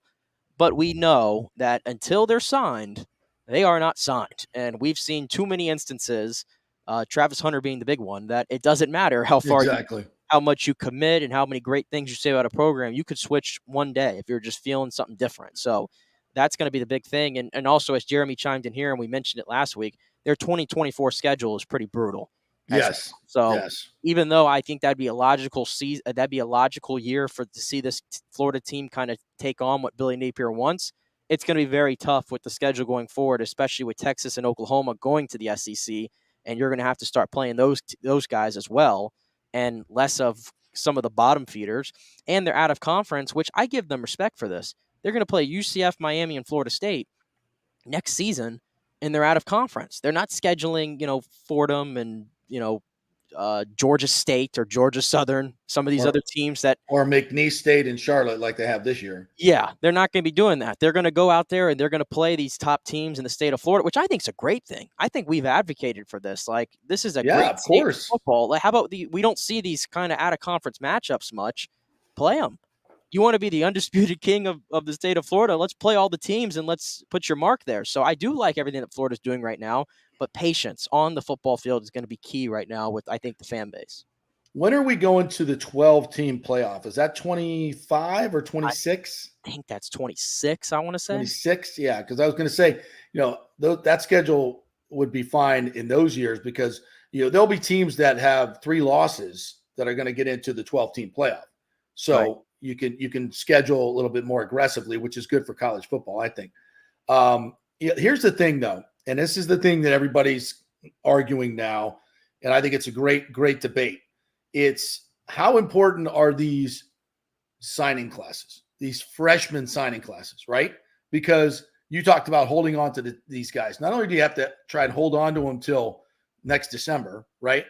But also NIL, transfer portal. Right. How many of these guys are going to be with the Gators after a rough 2024 season where their schedule is brutal. They may have a very talented team in 24 and win 6 games, then everybody's coming to pick your bones. Hey, morale is down at Florida. They only won 6 games this year, but they sure do have a lot of talent. You got all the scavengers, right, coming in to pick off your talent because maybe you're watching, Alabama and Georgia and Florida State run around during the playoffs and, celebrating. And you're here, even though you may have a talented Florida team with 6-7 wins, right? So it's that retention of talent where FSU has put a lot of commitment of their NIL dollars in retaining talent and going out and getting guys in the portal. So, is this a mistake in strategy by Florida putting all their eggs in the recruiting of high school kids basket and maybe not paying enough attention to the transfer portal? I mean, Clemson is dealing with this. Dabo is a devout non-transfer portal guy, and Clemson's starting to slip. And a lot of people are pointing to that reason. It's a tool that Florida State has used to get better in a rapid amount of time. I mean, I said this on my particular take on FSU that it would have taken them, another 2 years to get back to where they were last year. I think Norvell has accelerated his timeline by a couple of years, and he did it through the portal. So my question to you, Nick, is how important are these freshman incomers, these high school recruiting classes vis-a-vis transfer portal and NIL? Well, I'm trying to look at, the teams that have kind of dominated college football right now. And Georgia's, I guess, the best example of this because I don't see them letting up at all. And they still have the number 1 recruiting class for next year as well. Unless I'm forgetting somebody right now, and it's possible I am, I can't think of anybody from these last 2 championship teams that Georgia has had that is like a big-time portal guy that they acquired. I mean, can you? I don't think anybody in that defense that they had, they went out and got through the portal. I think it's guys that they just recruited and developed on their own. And I think Georgia that's obviously working for them most times, often than not. And I know Alabama has, played around with the quarterback position a little bit when it comes to the portal. Yeah. And they're going to do it this year with Tyler Buckner if he ends up being the quarterback for them. But I feel like the top teams to an extent are still using the old school recruiting way, and you get the best of the best, the 5 stars and all those guys. It's still going to put you in the best position to win. It's just the teams that are able to merge the two, right? I think is the easy answer there of who's going to have more success in the future and who's not. And you mentioned Clemson. I think that's a great example because Clemson, it's not like their recruiting's falling off or anything. Clemson just had a great weekend as well in recruiting. They have 2 5-star guys committed already for the 2024 class, and they're still recruiting at a top 5 rate. As good as Florida State has picked up in that department, Clemson still has, they've still taken the bull by the horns with the ACC when it comes to recruiting. Let's make no mistake about that. So, but I do think, though, it's going to be who can merge the 2 philosophies. I agree. Well enough. And that I think Billy Napier's open to it. I think he's open to it. He seems like he's going to have to be. You can't do one or the other. You got to merge them. And, even Alabama's they've been finding some real key pieces in the portal over the past few years to help them. Like I went and looked at Georgia here, their class that they just had in 2023, this past recruiting cycle, which was the 2nd ranked class in the nation. Only 4 guys did they bring in from the portal. Only 4 guys. And they all came from courtesy of the SEC, their fellow SEC competitors. So I don't see Georgia really using that philosophy as much, but every situation's different. I think Georgia, they can get away with probably going 90-95% recruiting because they're going to be in play for every single big recruit going forward. That's just the way it is. But I think Florida's proving right now that, hey, they can do it that way as well. But at some point, you got to see results on the football field to make it worthwhile. Because, I mean, Texas is a good example, too. Texas has recruited like in the top 10 and the top 5 for years. And have we seen it translate to the football field yet? No, we haven't. It's so situational based, I think. But Napier hasn't really gone into the portal very much, though. I mean, it seems I know a lot of Gator fans are pissed off about that he's not using the portal more than FSU's had so much success. They point to that, like, we got to do this as well. So I think there's more of a emphasis for Napier on high school recruiting, and it'll we'll see. We'll see. I think your idea of merging is more important, but if I had to pick one, I'm leaning towards the portal because here's why. I was going to say real quick, just in all fairness to Florida, their past recruiting class that they just had, I'm counting it here. It looks like they have about 10 or 12 guys who they went and acquired through the portal. This past year? This past year, yeah. They had 10 or 12 guys that came through the portal, including Graham Mertz, obviously being the big one. Right.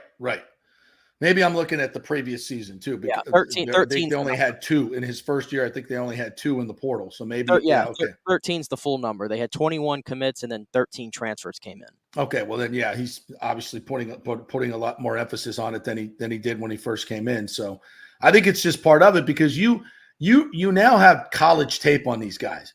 Like you can look at all the high school tape you want. You just don't know the consistency of the opponents is so hard to judge, right? Especially for guys that are in the trenches. You don't know how they're going to hold up against, real SEC type, man NFL type players. So once you get the tape on them in the SEC or in the ACC or whatever, you get a much better feel for who these players are, how they assimilate to college. So many of the variables that are unknown in high school football, you don't have to worry about that if you've seen them in the portal. I think it's just you have more information, more accurate information on the guy. It can fast track your program, as we're seeing with Florida State being the greatest example. And I know I'm preaching patience, but at the same time, we know these athletic departments and these universities at these big time programs, and I'll call them the ones that are pressure cookers. And I think Florida is definitely in that kind of area. Like they are a pressure cooker university when you are the head football coach of that school. You can preach patience all you want, but they want to see wins. And Billy Napier has said it. It's been 15 years since Florida has won the SEC. I mean, that doesn't fly there. I think you would agree. That doesn't typically fly. And how many of those years have they represented the SEC East, which has typically been the easier side over the last 15 years? Maybe a handful of times, 3 times. And now it's going to be incredibly tough to do that. They did it with Trask a few years ago. Before that, I don't think they ever did it under McElwain. If I'm reading that correctly, I don't think they did it under McElwain. They might have did it a year under Muschamp, maybe. Well, I know Trask played in the SEC championship game. Yeah, that happened in the 2020 year where they lost to Alabama. But other than that, I can't think of many instances where they've done that. And with Georgia being a powerhouse now and Tennessee joining the ranks, and let's see what happens with Oklahoma and Texas. What side are they going to? Are we removing divisions outright? Like all these things I think are going to make it a lot tougher for these schools, including Florida, to get to the SEC championship moving forward. So patience, I can preach it all I want, but these schools just don't have any. Here's the CBS Sports preview. They did over-under on all SEC teams. So they've got Florida over-unders at 5.5 wins. They're picking them over 5.5. They're predicting their wins: McNeese State, Charlotte, at Kentucky, Vanderbilt at home, Arkansas at home, and at Missouri. So they're picking those as their definite wins. And then losses at Utah, which is a lot of people are picking for the playoff, at Utah, Tennessee, at South Carolina, Georgia, at LSU, and Florida State. So it would almost appear like if they go 7-5 with that schedule, you feel pretty good about it. Yeah. I say there's not a lot of faith among the Gator fan base going into Napier's second year. Season is bookended with a trip to Utah and a finale against rival Florida State, 2 teams that have a chance to contend for the playoff. The shaky quarterback situation is more concerning, however, as Graham Mertz and Jack Miller III battle it out to be the starter. On the other side of the ball, the Gators' defense was far from stout a year ago. Even with a strong rushing attack, it's hard to imagine them taking a massive step forward. Even if they do, the schedule doesn't do them any favors. But they're picking them over 5.5 wins. That's a -140 bet. So, yeah, I think that's fair. I think that's fair where the Gators are right now. So there's your Gator football update, including recruiting. All right, quick break. Then we're going to come back and talk about the Bucs. We got a little derailed there in college football, but that's cool. We'll do some Bucs talk. There's some talk about in the national media about the Bucs trading Mike Evans for Saquon Barkley. That makes zero sense to me. Maybe it makes sense to you, but we'll talk about that. And Mike Evans' new contract and where the Bucs are as they head into training camp. So quick break. Stay with us here on the JP Peterson Show, brought to you by the great folks at the Golden Diamond Source. Stay with us.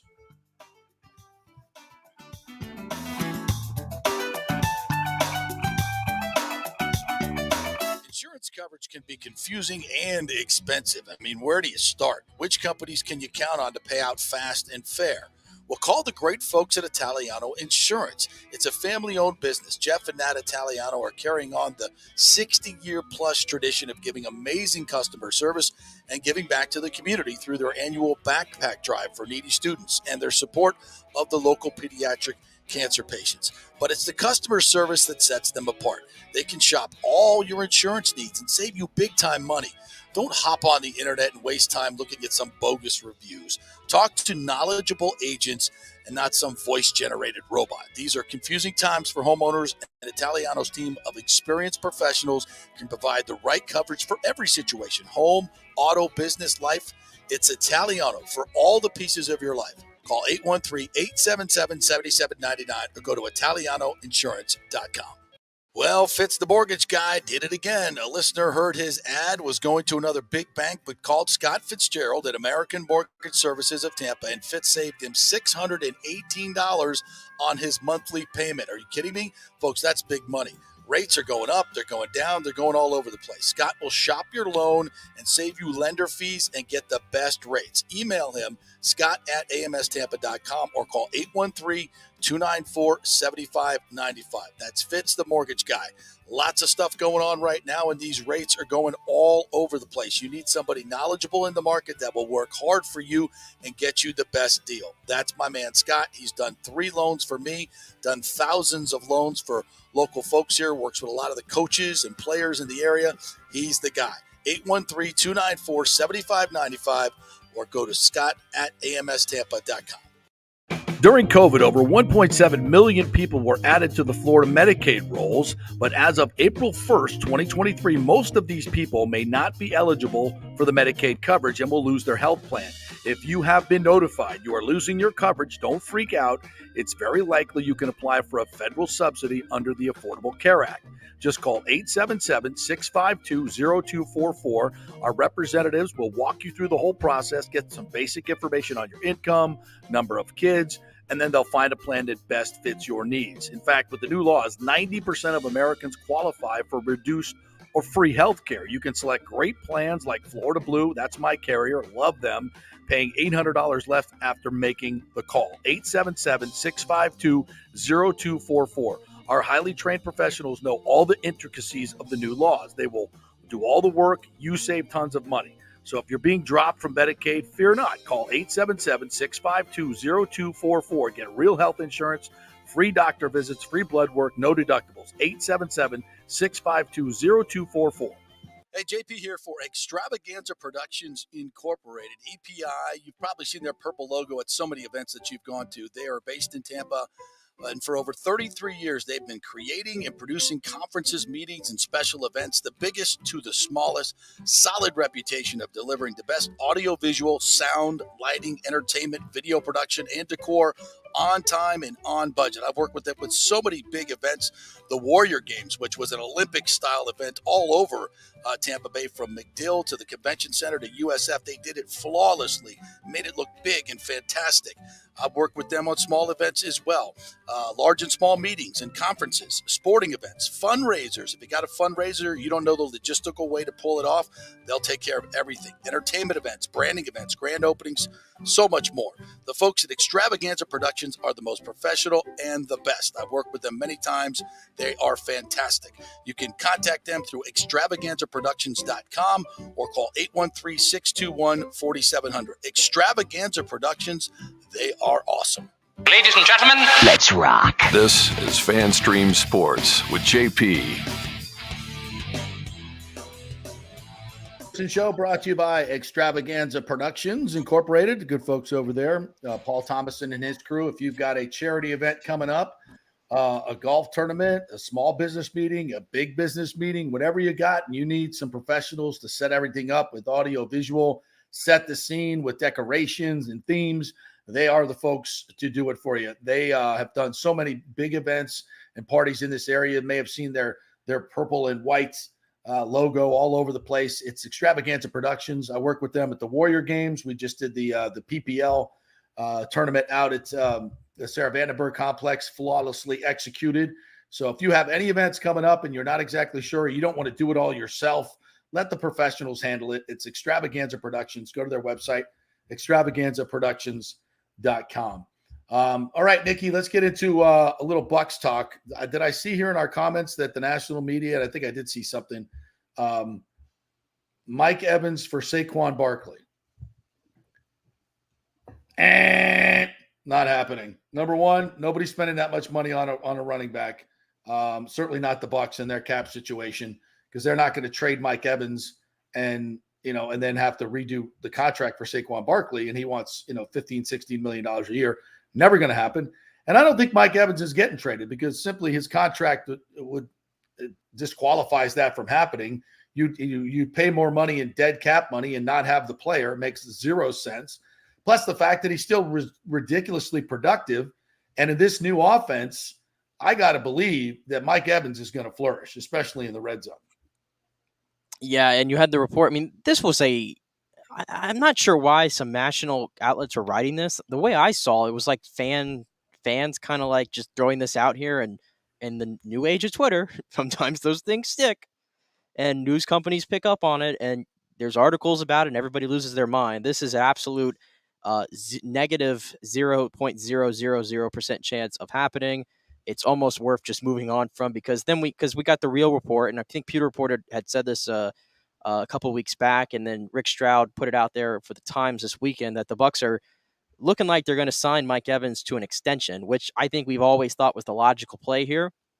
It's all those people that try to tell you that the Bucs are going to move Mike Evans and put him on a good team, let him retire in a good place, the Bucs are tanking, blah, blah, blah, blah, blah. Not happening. Mike Evans is going to be a Buck for life. I think there's no doubt about that. He's going to be, as far to my knowledge, the first Bucs offensive player in history to get a third contract. I think, is that fair to say? I can't think if anybody else has gotten one, especially from the money that he's going to be getting on this third contract. I think Levante is the only one. I'm saying like an offensive player. I think we've seen it with defensive players, but offensive players, I know there's some guys who had some tenure here with the Bucs, like a Paul Gruber. He might have been the longest tenured Buck on the offense, I want to say. Right, yeah. Well, I'm sure there probably was, but of this magnitude, this player, the contract price it's going to be, and I know the Bucs are strapped for cash and all those type of things, but and Todd Bowles said this last week he talked about Mike Evans, and the first thing he mentioned was unselfish. And how often do you see a star receiver in the NFL as unselfish as Mike Evans? They don't come around. They just don't come around often. Go look at what's going on with Buffalo. Yeah, we'll talk about that in a second. But Mike Evans, I think you can make an argument, he's probably been a little bit underpaid, or at least he's taken maybe not underpaid. He's gotten the money. He's always restructured his deal to help out the team, and especially to give him a Super Bowl title, which is very honorable. Would love to see more guys around the league do it, and Mike Evans has. So if they break the bank with this contract, I'm not going to really raise hell about it or tell you that, when he's 34, it's not going to look too good. Mike Evans he deserves every penny I think he gets from this organization on this third deal. Oh, I think JP dropped out there. Yep, I think JP dropped out there. So let's see if we can get him back here. But yeah, to my point there about Mike Evans, I'm not going to raise a stink one bit if this contract is a large. Here, JP's back in. I don't know what the hell just I was looking. Hold on. Well, all right, we got our back in our boxes there. Go ahead though. I look at the Seattle's offense last year, and they had two receivers go over 1,000 yards, right? So right, this is an offense. A lot of people talk about it's more horizontal than it is vertical. It doesn't mean they're not producing big plays. And what is it Mike Evans said last week? I've never been so effing open in my life. Right. The way they're scheming. I mean, it's like, oh my God, yes, right? And, Mike Evans, he'll be the first to tell you that he's probably not the best yak guy in football. He tends to secure the football and go down to the ground, but he's trying to work on that. And, part of that is the routes that you run, right? If you're constantly running in routes and dig routes where you're coming back to the football and out, you're not moving down the field. If you're not running a lot of crossing routes, which this offense has a lot of crossing routes, there's a lot of misdirection. So, and that's where guys get open. Guys get rubbed off. You can catch the ball in stride and open and go.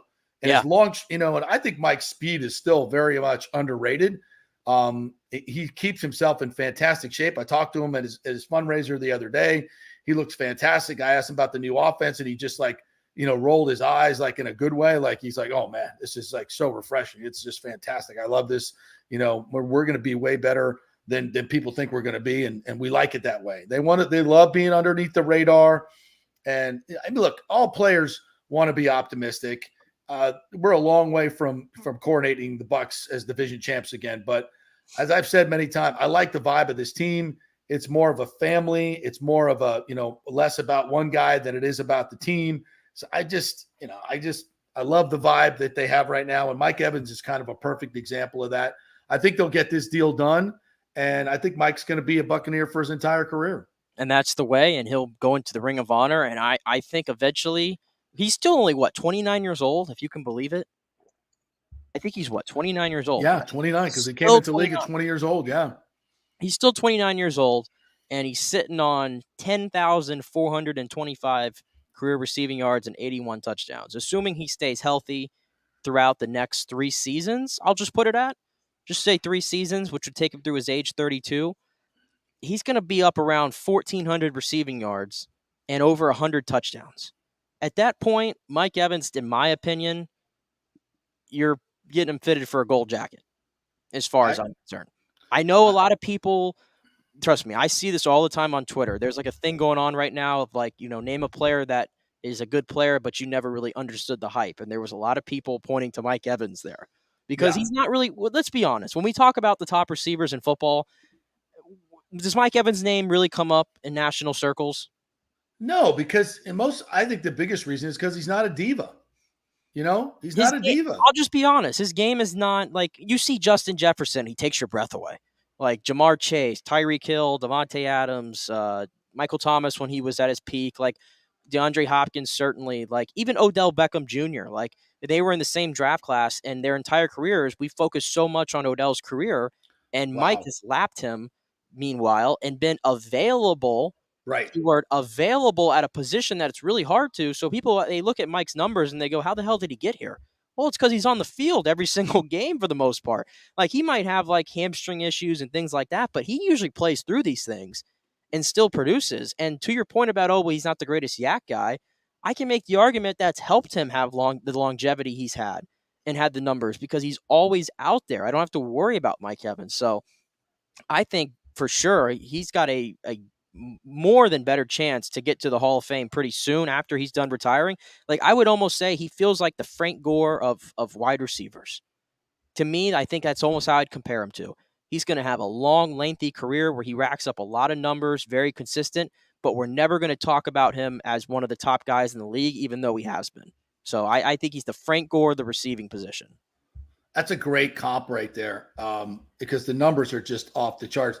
It's funny. I'm comparing these numbers. Let's compare Odell Beckham's numbers to Mike Evans.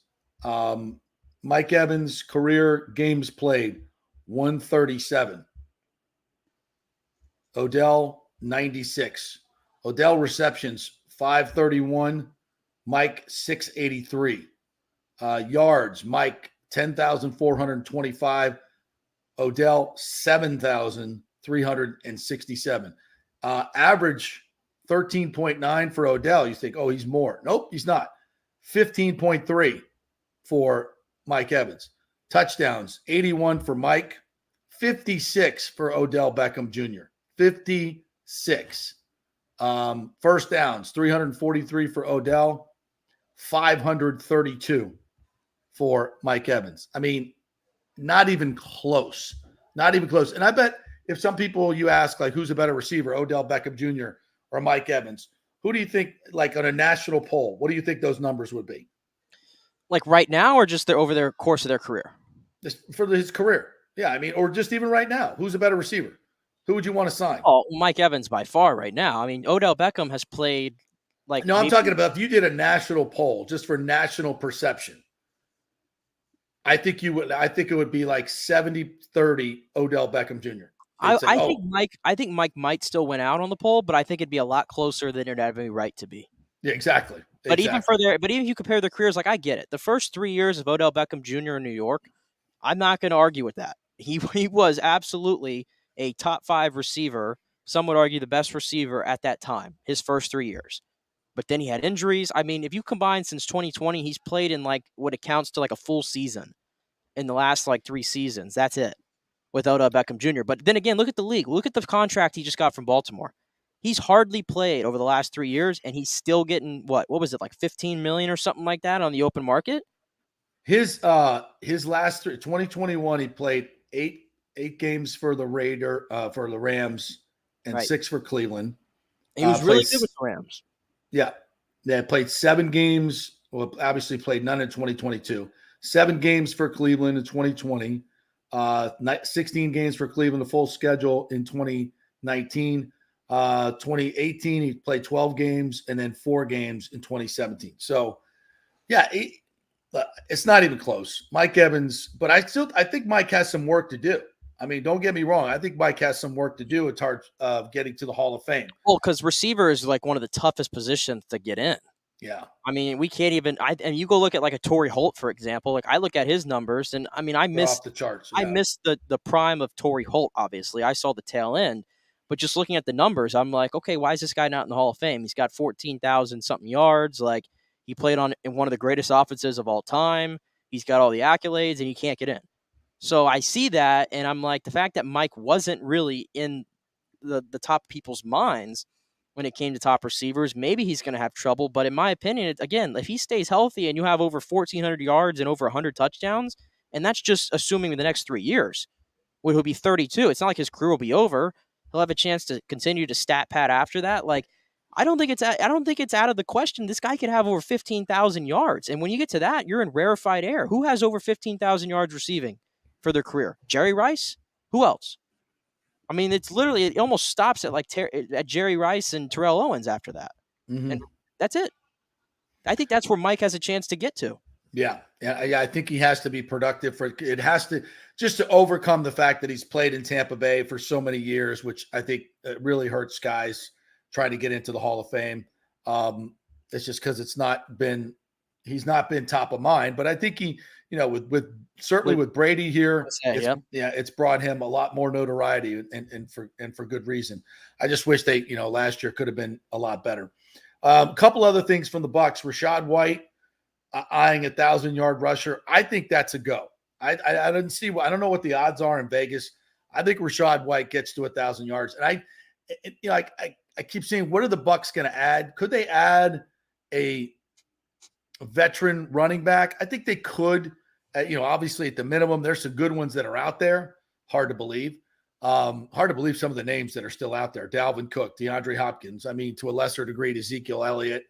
Some of the players that are out there, there's still really good players out there. So I think Rachaad White has a great chance to do that. I really do. I think he's going to have a tremendous season if he can stay healthy. I hear people talking about him. Oh, you didn't see much last year. I'm like, my God. He barely got the opportunity to carry the ball. He caught 30 of his 33 targets. When he did get a start, the only time he got a start and got 20 carries, he got over 100 yards. I mean, you talk about a guy that was misused in a terrible rushing offense. I just look at the guy. I turn on the tape and I see him make people miss. I know there's a number out there that says after contact, he only had 1+. I mean, go look at the tape, man. It's after contact's like 4 guys hitting him in the backfield. Nobody's going to make a whole lot of yards after that. Right. It's everybody knowing exactly where you're going with the football. I trust me. I think Rachaad White's going to have a great year this year. Yeah, I think 1,000 yards is doable, and I even had to look back that up because it's been since 2015 since the Bucs have had 1,000-yard rusher. Yeah, 2015. The old muscle hamster. The muscle hamster. He hated that nickname. Yeah, and even if you go prior to that, like I think it goes all the way back to like Doug Martin 2012, and then maybe LeGarrette Blount had a year in there. I know Cadillac, his rookie year, had 1,000 yards. Yeah, like it's just not been commonplace actually for the Bucs to have a bell cow back there and to get 1,000 yards. So it's really not part of the league anymore, to be honest. But it's fascinating to me because this is a team that hasn't had top level quarterback play for majority of their time as a franchise, and certainly in the 21st century. And even then, they never really had guys that were just rushing for 1,000 yards. It just kind of shows you they were just pitiful on offense all the way around for most of the century, right? That's my whole point about that. I just did this real quick math because I want to get it right. You know how many yards you have to average per game to get 1,000 yards now? 59 yards a game. That seems like a shoo-in, shouldn't it? Back in the day, 1,000 yards in a 14-game season. I'm old enough to remember that. Where who was it? Mercury Morris and Larry Zonka both had 1,000 yards in a 14-game season. Now that's a running attack, baby. Miami Dolphins. Even look at this season. This is fair because who is it here? Yeah, Lee in the chat here said 1,000 yards isn't the standard anymore, especially in 17 games. Below average running backs hit that number all day long. If the O-line blocks well, he should be closer to 1,500 yards. In my honest, well, that'd be amazing. Then we're talking offensive rookie or player of the year level stuff right there. But yeah, I looked it up. There were 16 running backs. 16 running backs this year who hit 1,000 yards. Of those 16, 1, 2, 3, 4, 5 of those running backs were in committees. Not even starters for all 17 games. Some of them started half the games that they were in and still hit 1,000 yards. So, yeah, that is kind of fair if you kind of look at it. Is 1,000 yards the standard anymore in the NFL? This is just fun for me. In 1973, the Miami Dolphins, Larry Zonka had 1,003 yards, averaging 4.58 yards per carry for a fullback. Mercury Morris, 6.4 yards per carry, and he had 954 yards. How about that? I think it was one of the years they both had 1,000. I think it was in 1974. Hold on, let me. Can you? That's a 14-game season. Can you imagine? Yeah. I think there was one year where Bob Greasy was in the Hall of Fame as a quarterback, which is absolutely mind-blowing. Yeah, it is. I'm fascinated. I'm looking at the today numbers. Like I just said right there, 16 running backs hit that mark this year. How about last year, the first year we had 17 games, there was only 7 who hit it. And Zeke was one of them, and he had 2 yards over 1,000. So how did that happen? Is that kind of interesting to you? Yeah. 17-game season, 1 year to the next, with the quarterback being the focal point of everything now. We jumped from 7 to 16 over 1 year of 1,000-yard runners. Is the running game making a comeback? Is it making a comeback into the NFL, and we just haven't been paying attention or something? I think, no, I said that last year. I said, you want to zig when everybody else is zagging, right? So as this becomes more of a passing league, if you're a fringe team, and I think this is where the Bucs can have a lot of success. If you're a fringe team and you can really overpower teams and run, because the defenses are getting lighter and quicker, right? Right. If you could be a team that bludgeons you with the running game, and you look at what the Bucs are trying to do with Filer at left guard, Wirfs at left tackle, you go 330, 350. Jensen's 320. They want to get bigger, right? The right guards, whoever's going to win that, it's probably going to be 315, and Gedecke's 310. I mean, it's kind of average on the right side, but yeah, I mean, maybe that's what the Bucs are hoping to do with if you're running the football and you're power running people against smaller defenses, you can have success. There's no question about it. And with Rachaad White, I mean, let's go. And Keyshawn Vaughn. Well, I know you mentioned Keyshawn Vaughn because you have to. But I love Sean Tucker, and a lot of guys are chiming in here that he'll be running back 2 by midseason. I do think Sean Tucker has great potential, but they got to get him on the field. He hasn't even, with the heart condition, it sounds like maybe they'll get him for training camp. So I think he's a wild card at this moment. But if it's let's just say it's Rachaad White, Chase Edmonds, and Keyshawn Vaughn, I don't see those 2 guys stealing too many carries away from Rachaad White. Yeah. I don't see it happening. I think he's going to have every chance this year to hit not only just 1,000 yards, but get well above it for this team. And especially if this offense is what we believe it's going to be, and it's going to be about the marriage of the run and the pass, and you get 25 touches a game out of Rachaad White. Yeah, I think I think he has a huge year. And if I'm a fantasy guy, Rashad White's definitely one of those sleepers I'm definitely taking. All right, I got to just get this in. The 1972 Miami Dolphins were the ones who had two 1,000-yard rushers in a 14-game season. Larry Zonka, 1,117, averaged 5.24 yards a carry for a fullback. And Mercury Morris hit 1,000 yards right on the button, 5.26 yards per carry. If I'm not mistaken, because I'm such a nerd with the 72 Miami Dolphins, at the end of the season, he was at 992 yards or 991 yards. And they went back at the film and found 9 yards that were not credited to him that should have been credited to him on like a lateral that was behind the line. And they got him to 1,000 yards. So a little bookworking done there. And I think there was maybe one other team that did it, but I can't remember who it was. But the 1972 Miami Dolphins, all right, just another quick one. How many passes in the entire season? They completed 144 passes in the entire 14-game season. 144 out of 259 for the entire season. Did Brady hit that in 4 or 5 games this past year? But yeah, what do you have? 741 attempts. He set the NFL record. Yeah. So it's a little different game now. It's a little different game. I miss a little bit of the running game, but maybe not that much. All right, we'll hit one more break. We'll come back and finish up. We got the weird tale of Stephon Diggs. What's going on with him? In the trade for Bradley Beal? Are the Suns now the odds-on favorite for the NBA championship? Coming back in 3 minutes. Stay with us.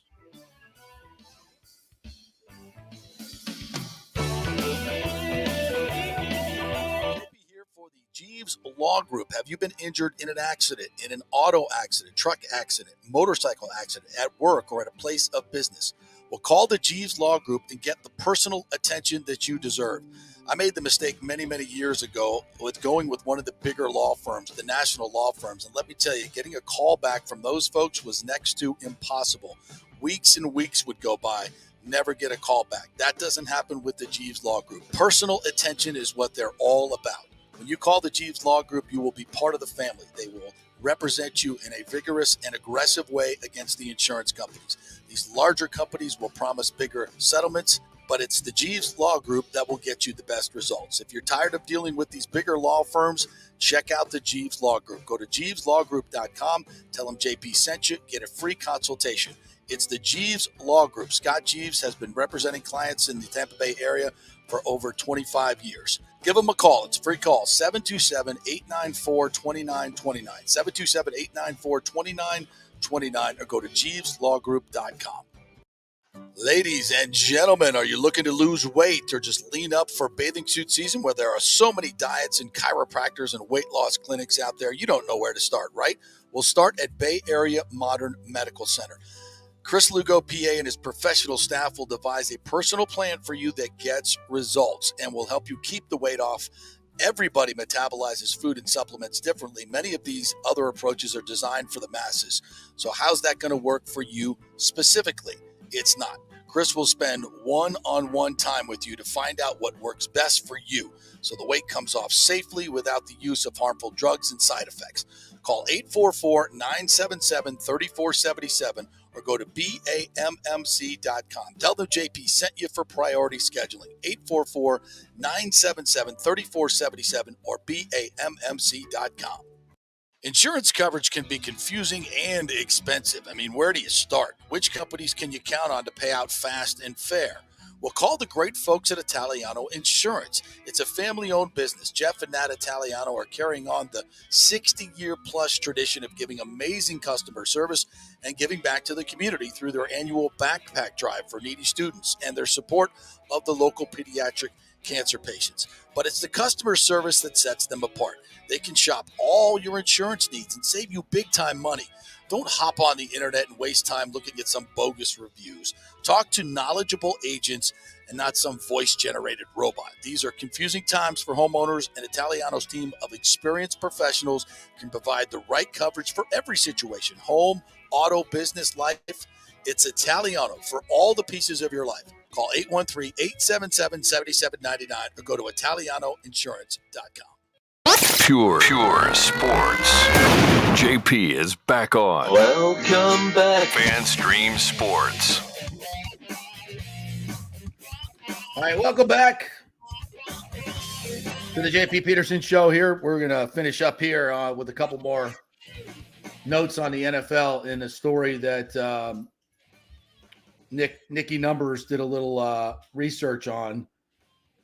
The worst gripe in the NFL award goes to Stephon Diggs, who was unhappy with his role in the offense and the play calling and is mad at his quarterback for not throwing him the ball more. What did you turn up, Nicky Numbers? Yeah, and first, this is in response to a report from Ben Volen of the Boston Globe that Stephon Diggs is frustrated with his role in the club's offense and his input in play calling. And I just have never heard of a receiver that has much input in play calling, but okay. And I went through the numbers here. 2020, this is 3 seasons with the Bills. 2020, 166 targets, 127 receptions, over 1,500 yards. 2021, 164 targets, 103 receptions, over 1,200 yards.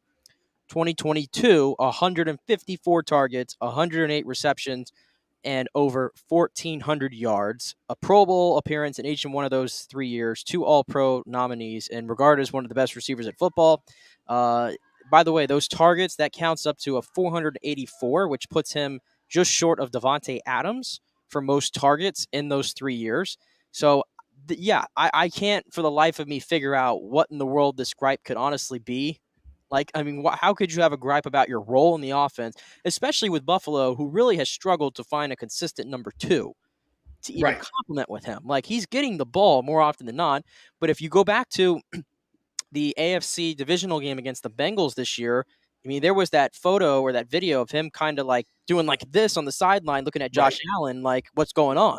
Right, and they were ignoring him, by the way. He was pretty triggered about it, and then he left immediately after the game, before the coaches had even made it back to the locker room. He had already exited the building. He went on a podcast earlier in the offseason and said that, this shit doesn't make any sense. We have all the talent. I don't understand why we can't this and that. So he's got issues with this organization. And I know Sean McDermott says that he feels like it's all resolved and all that, but I just see these receivers, man. As great as it is to have an elite receiver, it's so hard to keep them happy. And this is the greatest example of that. I don't have it. How could anybody see anything that Stephon Diggs is saying going, yeah, I understand? I don't think anybody can. No, and he just got paid. He just got paid on top of that. I mean, what more does the guy want? I would submit to you, Buffalo's problem is they're too reliant on Stephon Diggs. I mean, that's the problem. They don't have I feel like I touched on this last week, maybe. Like, they haven't found a consistent running game. Right. Or they don't commit to it enough. I'll put it that way. And that's the thing. It's like sometimes you don't know. It's like, the Bucs in reverse. You don't know how good your running game is unless you call the damn plays. Right? I think they have a good running game. Like, if you look at Singletary when he was there, like, the yards per carry were always up. They just don't go to it enough. And they kind of relied on Josh Allen to just bail him out of every situation. And this past year without Dayball, he was a little erratic, right? Interceptions were more commonplace than turnovers. And I think that's a big thing. With no Brian Dayball there, I think you're starting to see that. I think Sean McDermott may be a bit disconnected from his offense, if I can say that. These defensive head coaches, I told you, McDermott kind of scares me the most of all of them, and I'm waiting on that team to kind of break through. And it seems like they're running short of their window right now. And this is obviously not great when we're 2 months away from the season beginning. Yeah, and I think it's, they've talked about personal problems with Stephon Diggs and Josh Allen, or maybe the coaching staff. I mean, to me, if you got a guy, and this is why we love Mike Evans so much, you got a guy that's getting 10 targets a game and still bitching. I mean, you got to have diversity in your offense. I know you can sit there and say, we handed the ball off. We got 2 yards. I mean, just throw me the damn ball. I'll get you more than that. It doesn't work that way, Stephon. You've got to have balance in your offense. And I think that Buffalo's way too reliant on Josh Allen running the football and throwing it to Stephon Diggs. And what happens when you get diva receivers is they're bitching about the ball all the time, and the play caller's worried about feeding Stephon Diggs and not feeding his running game to give him balance. And probably with a first-year play caller like they had last year in Dorsey, he probably succumbed to that. We saw that when when Jameis had Deshaun. I mean, Deshaun was constantly bitching at him, and of course, Jameis wants to make everybody happy. He's trying to feed Deshaun the whole time, and that doesn't work either. It gets your other receivers pissed off. So, whatever, it's their problem, but that just seems something that's really. And what's it say too about Buffalo's with what's going on there? That Leslie Frazier, keep in mind this as well, who had been the defensive coordinator there, highly respected coach, as you know, in the NFL. Mm-hmm. Kind of been away from the team for a little bit on a break, and it doesn't sound like he's coming back. And there was a report from Michael Lombardi that they had play calling differences, Sean McDermott and Leslie Frazier. So I'm telling you, McDermott seems like I don't think it's all good there with McDermott.